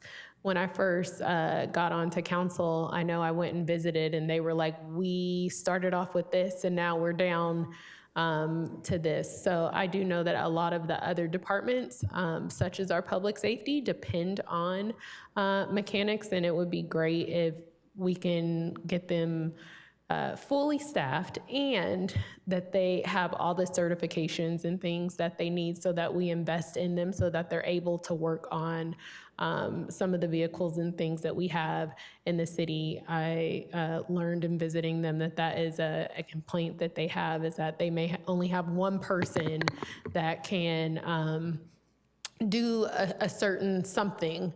And if we don't invest in that, then they're gonna go elsewhere where they can get paid more. And so that one person that we had that has the certifications, if they leave, then the department doesn't have what they need to ensure that what we need as a city gets done. And then lastly, I'll say that policy review is always a great thing, and we do have some old policies, and I think that as they come up, I would hope that HR is able to go through them and take your feedback that you have, and then if it needs to come to council or whatever that may be, but that we are able to do that, understanding that we're always asking our staff to do more with less. And so us getting our staff paid probably is a great priority. And then if we have additional time where we can go through all those policies, that we will. But as they come up, definitely tell HR and they will write it down and get to it. I don't know the timeliness of that because we are asking all our departments to do more with less at this time. So apologies for that. And I do appreciate that and respect that answer, I got to say, so thank you. If I can just also just quickly add regarding those very technical positions, one of them that's being cut regards land surveyors. I'm very familiar with that. My brother's a land surveyor. Talking to some of your staff, the land surveying position can save the city money. Because your consultation fees for that, I believe, are going to Utah for someone to do right now, or I was told that it's the consulting for getting map signed and that sort of stuff is more expensive by far than it would cost to pay the employees. So that's one of the things where you can, trip over a dollar to pick up a dime, right? So, consultant fees for that kind of stuff can go through the roof. So. Thank you, Robert. Yeah. Ms. Benuelos, did you have a question?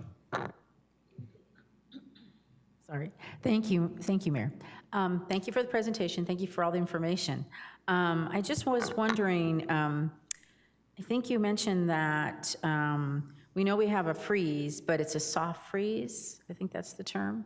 And I just wondered, what criteria or what determines whether or not a position will be opened up? Yeah, so at this time, like I said, this presentation is based off of a snapshot. So currently we have 110 vacancies as of today. And of that, we have 60 are in some sort of recruitment process. 47 are either budget realignments, reallocations, or we've put them up as potential eliminations. And then there's really only 3 that we don't have any requisition process happening right now. So we're not holding, like I said, per se, on the criteria. So we're trying to roll them out as quickly as we can.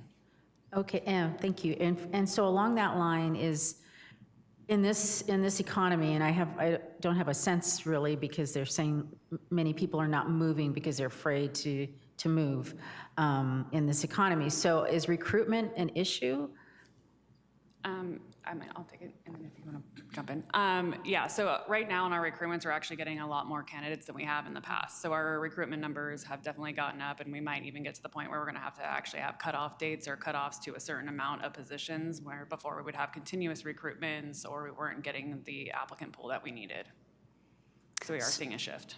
Okay, so I know that you mentioned that the 9.2% is average.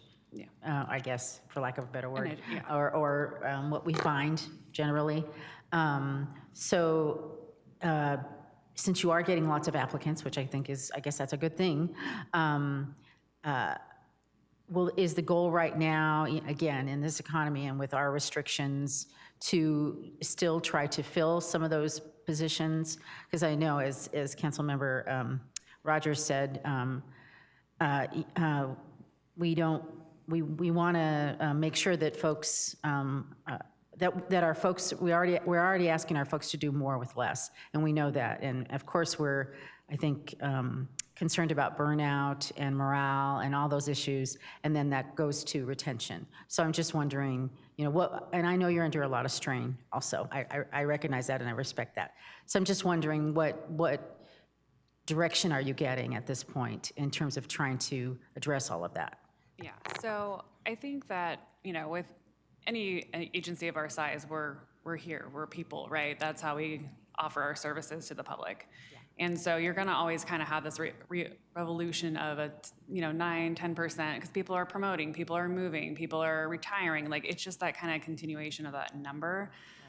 In terms of direction, like I said, as we presented within the budget study session just a couple of weeks ago, that's where the reflection of what positions could we potentially reduce in order to cut some of those costs. And yes, the staff will feel it, right? But these are positions that have been vacant for a little bit, for a while, was kind of the criteria that went into it, and the department heads provided that feedback too. as to what they feel like they can absorb, or the work has already been shifted. So those were the presentations that were done for the budget study session and what we recommended, and that doesn't reflect it on this, like I said, the vacancies, the ones that we're filling.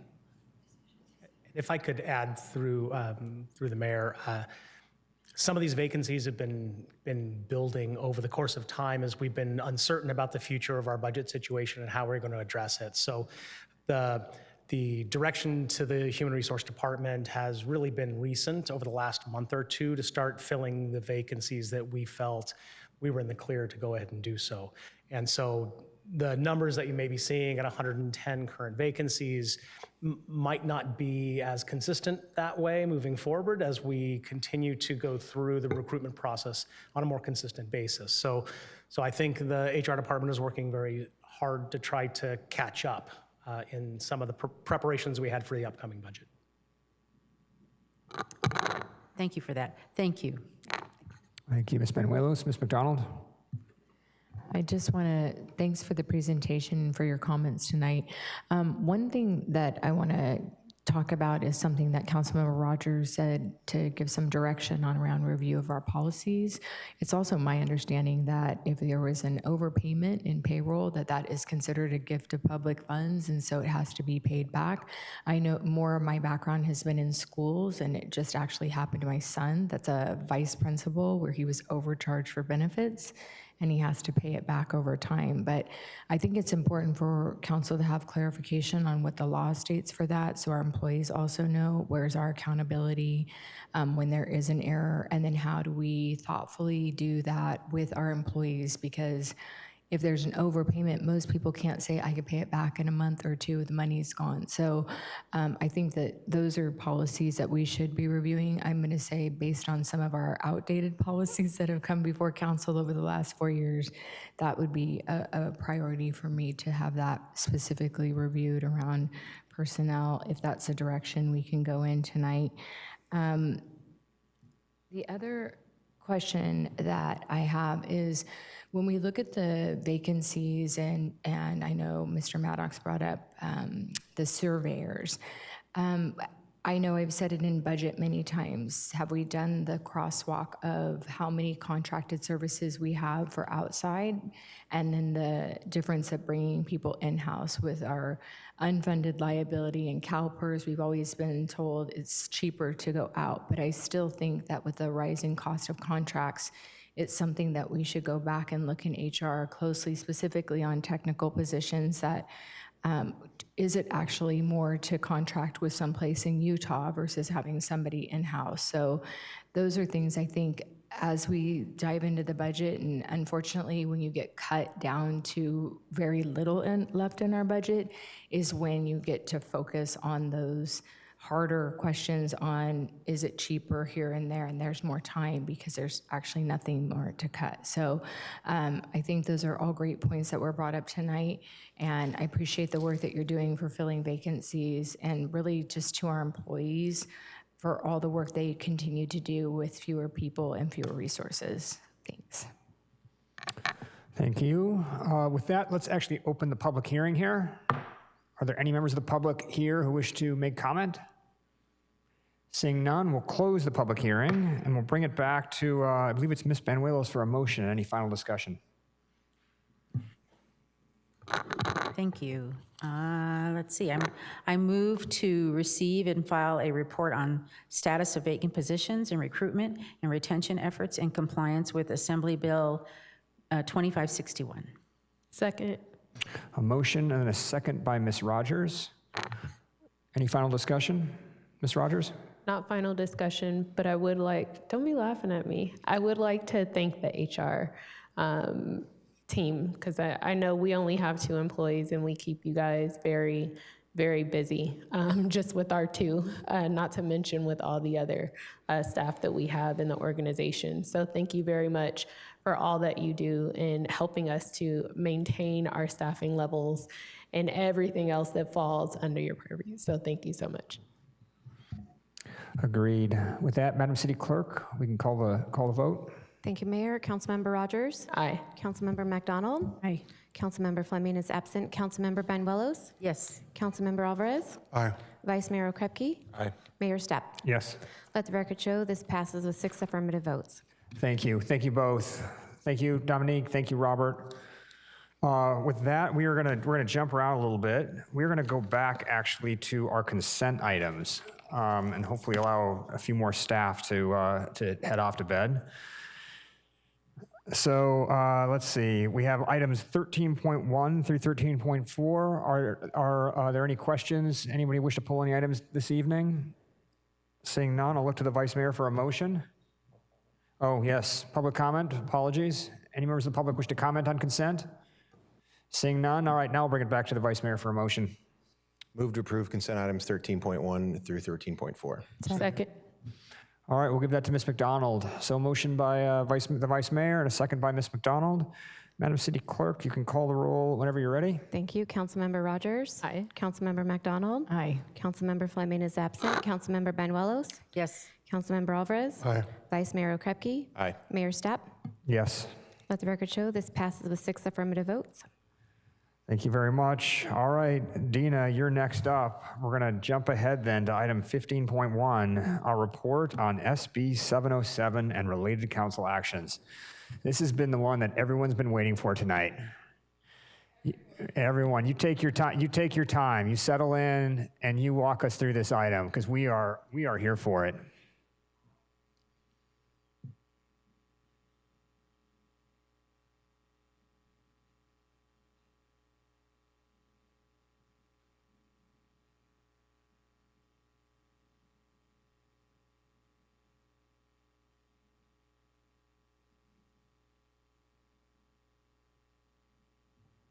Are you prolonging the drama? Is that what this is?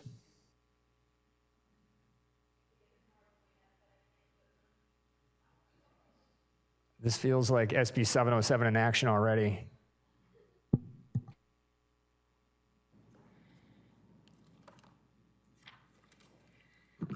Good evening, Mayor, Vice Mayor, Council. Thank you for having me here this evening. At the very end of the meeting, Dina Manis, your City Clerk. This evening, I'm going to be presenting on SB 707 Brown Act amendments, the related council actions that we need to be in compliance with 707 and Brown Act. So today, we're going to cover the background on SB 707 amendments, prior council action and review, and then the next steps moving forward. So in March, on March 10th, I came to council to present to you on the Ralph M. Brown Act. The Ralph M. Brown Act is the open meeting laws here in the state of California. Those laws were amended by SB 707, and it was adopted in October of 2025. Oh, let me take a breath here. 707 recasts the existing provisions of the Brown Act and adds new requirements around transparency, diversification of participation methods, and now requires agencies to increase outreach efforts for improving public engagement. Some provisions were operative January 1, others are going to be operative July 1. The items that we have already implemented as of January 1 included providing a copy of the new Brown Act and a list of all meeting locations to appointed officials as well as elected officials serving on a legislative body. We've sent out reminders regarding the social media provisions, which are now permanent, as 707 removed the sunset date. We've also updated procedures around council compensation discussions now being prohibited in closed sessions.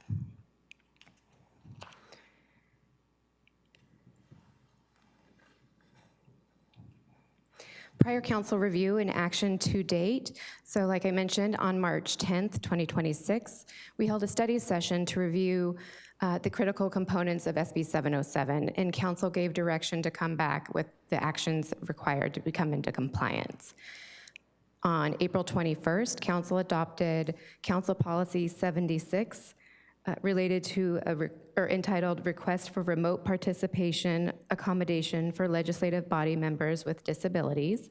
This is to come in line with the Attorney General's past decision. So if there was a council member or a board or commission member who had a disability that prohibited them from participating in person, they can participate after approval of this disability for a determined amount of time, and their participation counts as in-person participation and does not impact the quorum.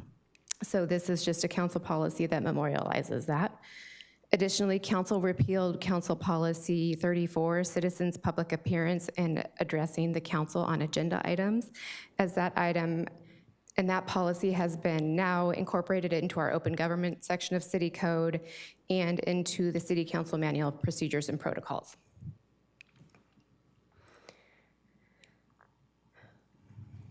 Today, we are here to discuss the next steps and the next pieces of the puzzle around the Brown Act.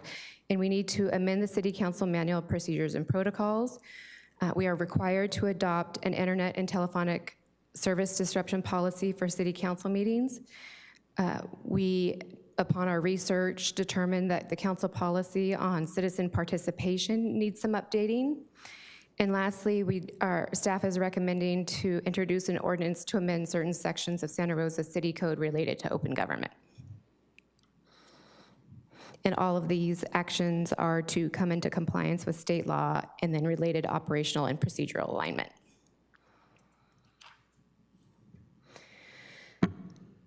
These next few slides, I broke it up into components that you affirmed from the study session, so we can move through these pretty quickly, and there's one final component or request or staff recommendation that there was some additional discussion and research that council had asked us to do. So I'll do what I can to zip through these slides. First and foremost, the amending of the City Council Manual of Procedures and Protocols. There are 4 different sections that we are recommending that council update. This is the disruptions and decorum and order for the audience. Section 2E, public comments on agenda items, and both the first and second public comment on non-agenda matters. Item 4B, the right to address council to correct previous clerical corrections and remove reference to Council Policy 34 and reference Santa Rosa City Code 1-10.060, public access and comment. And then item 4D, manner of addressing council to update the process for further alignment with Santa Rosa City Code. For section 1-H, or 1.H, this is to address the Brown Act amendments related to disruptive behavior by the public during the Brown Act meetings and allow for operational procedures and procedural alignment. Really what this memorialized was council treats remote public comments or remote public commenters in attendance the same as they would be treating those who are participating in person. So if you have a disruption on Zoom, they are going to be handled and addressed in similar fashion as if we had a disruption in council chamber, if it was due to a behavior issue. 2.E is to address or to allow the presiding officer discretion to set public comment time between 1 and 3 minutes per speaker. This is in anticipation of increased public comment via Zoom or the remote participation option. This just gives council, the chair or vice chair, or the facilitator of the meeting some flexibility to change that a little bit easier. Manner of addressing council. Again, this really just, we're hoping to modernize and simplify the speaker card language, again, to address the impacts on staff time having to prepare minutes and getting an adequate and accurate summary of the statements being made by the public commenters. Sometimes that requires repeated listenings of the public comments, and if we are anticipating an increase in public comment, we're trying to balance that with staff demand with not increasing staff, or time demand and not increasing staff. Next, we are required to adopt an internet and telephonic service disruption policy for city council meetings, ultimately because open government laws and the state is leveraging connectivity as a means for participation. Council is required to adopt this policy, and we had no issues with this. Council affirmed this recommendation during the March 10th meeting and study session. I will note that in the event that we have a service disruption here in council chamber, the English broadcast to the Comcast station remains playing, and the meeting is continually recorded. That is on a separate feed. But if our internet goes down here in council chamber, that means our Zoom and our YouTube goes down, as well as our Spanish interpretation option or opportunity. As required by the Brown Act, council must recess open session for at least 1 hour while staff attempts to restore service or until they restored service. At that point, if service isn't restored, council may reconvene the meeting and proceed with the meeting, but only after making findings by motion that there is good cause to proceed. And council affirmed the adoption of this policy in March. Council also affirmed the amendment to Council Policy 20, Citizen Participation. We're simply modernizing the language on this policy to align with the current operational structure and operations. Brief note, the council did acknowledge that staff has made considerable efforts to engage the public and the, missing my notes here, to engage and encourage underrepresented and non-English speaking community members to participate in public meetings, in part by shown outreach and participation policies dating back to 1987, like this one, but it hasn't been updated since, so we're just trying to get it up to speed. Next, staff is recommending that council amend Santa Rosa City Code 1-10 in a variety of subsections on broadcast, public access and comment, and minutes. All of these components were previously affirmed by council at the March 10th meeting, and really the broadcast component is to align with the proposed internet and telephonic service disruption policy for city council meetings. On .070, public access and comment, we're really just correcting it for clerical errors and current organizational structure. And then on the minutes, .070, we're aligning with the new Brown Act provisions that require additional detail be included in the minutes related to remote participation and simplify the public comment summary requirements, again, due to the anticipated increase in participation via remote access. Next, this is the item, or this is the section that council wanted us to do a little bit more research on, and this is related to interpretation services at city council meetings. Staff had recommended that we come back to amend this section of city code to allow meetings to proceed if Spanish interpretation services have been disabled in council chamber with an internet and telephone service disruption, and staff had undertaken good faith efforts to restore the disruption. Like I said, currently the city's Spanish interpretation service provider participates remotely via the internet, and for remote and in-person participation at regular council meetings. So again, if our internet goes down, our interpretation services go down. At that point in March, council gave direction to explore leveraging bilingual staff receiving bilingual pay for interpretation services during an internet and telephone disruption.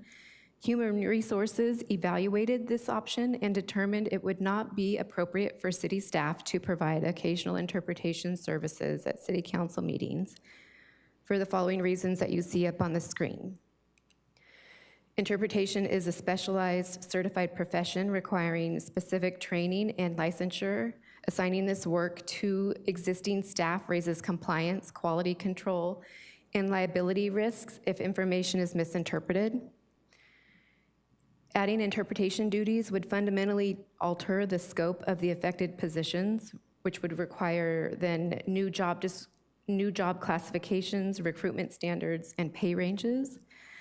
And the modest differential would not be appropriate given the professional requirements of interpretation. Using bilingual staff also may bring up equity and consistency concerns if interpretation responsibilities vary by department or individual staff capacity, creating uneven expectations and workloads. Lastly, use of qualified certified interpreters or artificial intelligence ensures accuracy, neutrality, consistency, and appropriate risk management across the organization.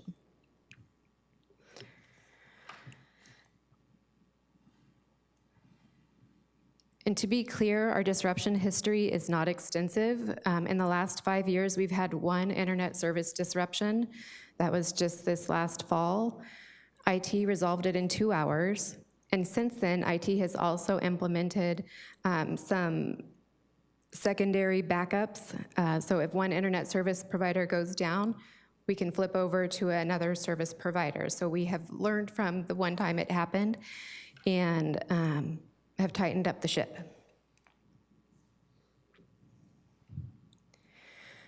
So back to the interpretation concept.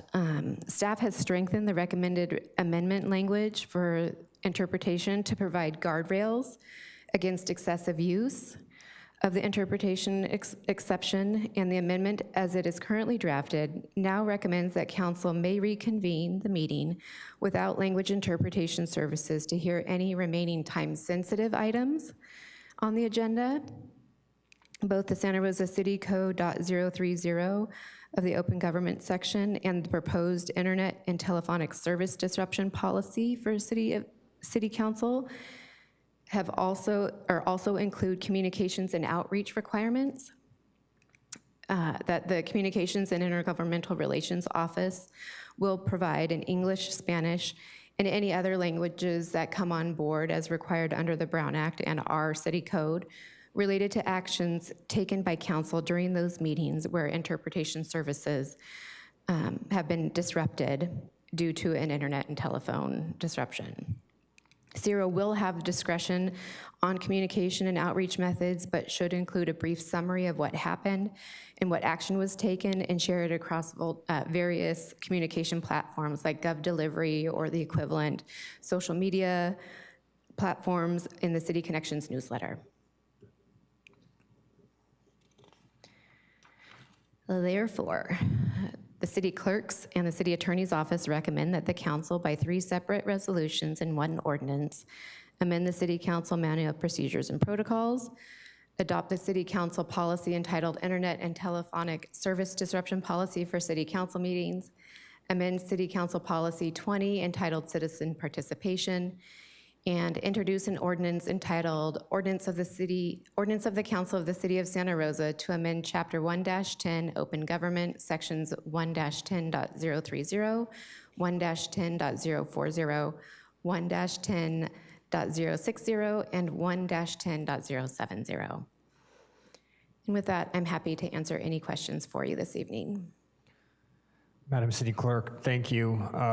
The amount of work that was involved in putting this together was so very large, so very time consuming, and so very tedious. Thank you very much for your service to the city. Let's throw it open for questions on SB 707.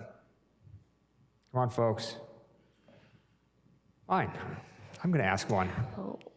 Could we cut back to, there was one slide that made me a bit concerned. I think it was, let's see, where was it? Let's go back to the disruption history slide, slide 11. I've noticed that Mr. Tickner has chosen to stay around, and we are only one week removed from his threat to minimize cybersecurity here in the city. Should we be interpreting this slide as a threat to hold council hostage over SB 707? What are our IT services going to maintain this maintain this level of consistency?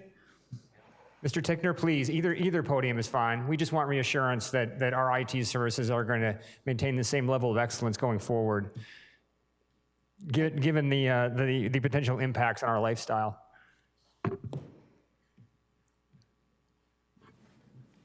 All right. Good evening, Mayor Stapp, Council. I'm Brian Tickner, Chief Information Officer here for the city. Yes, I assure you that the services will still continue. We've actually Since that one disruption, as Dina mentioned, we've added some additional resiliency. We've looked at it a lot beyond that too, so it's not just fail over to a different internet provider. We've updated some equipment. That actual disruption was caused from a network switch that affected this whole room coincidentally at the exact same time. And the funny thing there, it was an old phone that threw the network switch off. So we're replacing our phone system, not just because of that, but it was due to some old equipment that threw the network off and so forth. So we do realize that the internet is a big part, though, and technology in general is a big part of these particular meetings. And so we do have, we take that with a lot of respect and are doing what we can to continue improving that. A thorough and politic answer, Brian. Thank you for letting me put you on the spot. All right, I won't torture any of us any further. We'll throw it open to public comment. Are there any members of the public that wish to comment on this item? Anna, seeing none. All right, we'll bring it back to, let's see. Oh, it's Ms. Rogers for a motion. Hi, correction that we have to do 3 separate motions, or we can all do them the same? On this item, they can all go in one. Okay, so I'd like to make a motion to adopt the 3 resolutions and introduce the ordinance as presented by staff. Second. All right, we have a motion and a second by Mr. Alvarez. Unless there's further discussion, we can call the vote. I would like to say thank you to you and your staff, and also thank you to the IT department for all the work that you guys do to keep us running. Hear, hear.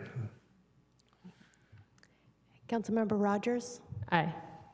Councilmember McDonald? Aye. Councilmember Fleming is absent. Councilmember Benuelos? Yes.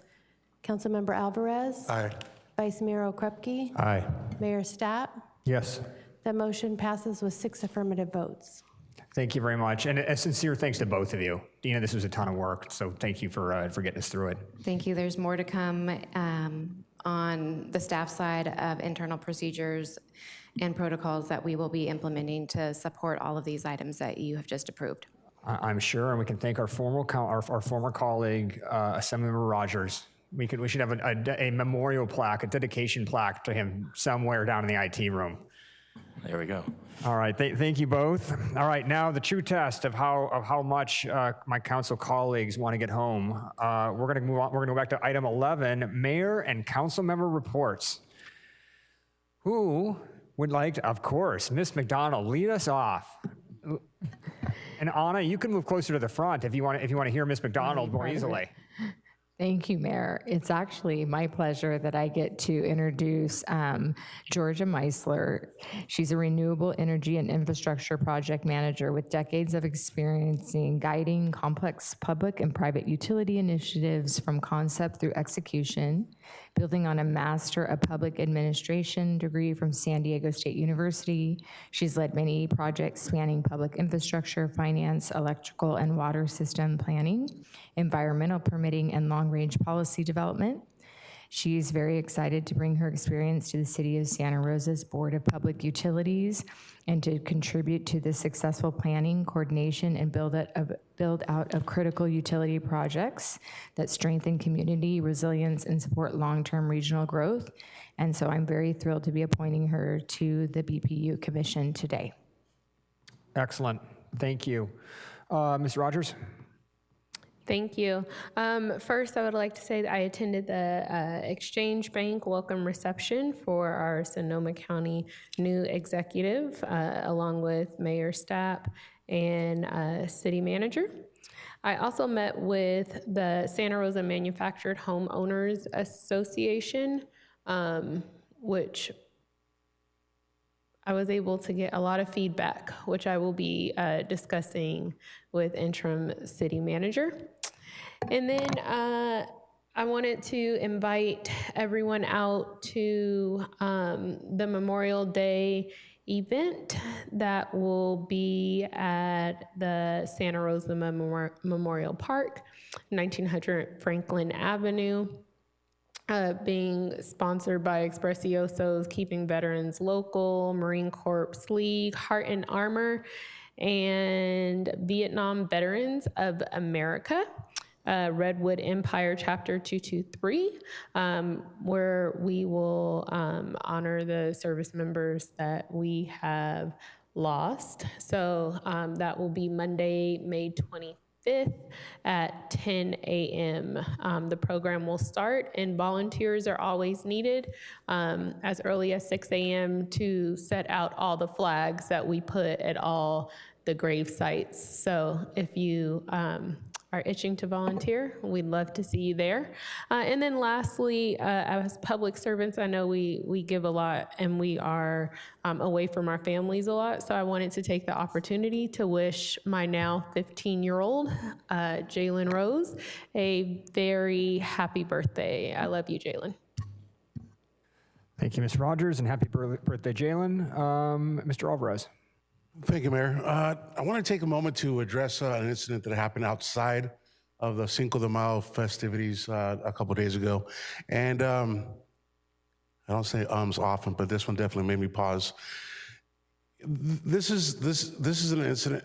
No, these are festivities that have happened for many years now. And sadly, you know, we get the rap of the negative incident that happens, but I want to set the narrative straight from what I've been hearing.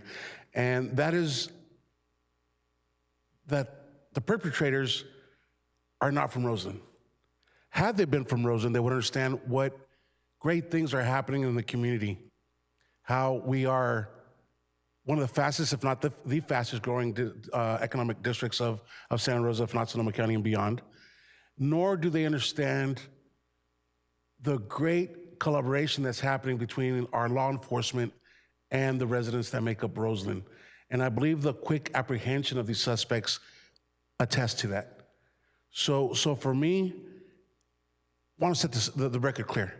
Roseland is not the same beast that it was yesterday, nor is it anywhere near how great it will be tomorrow.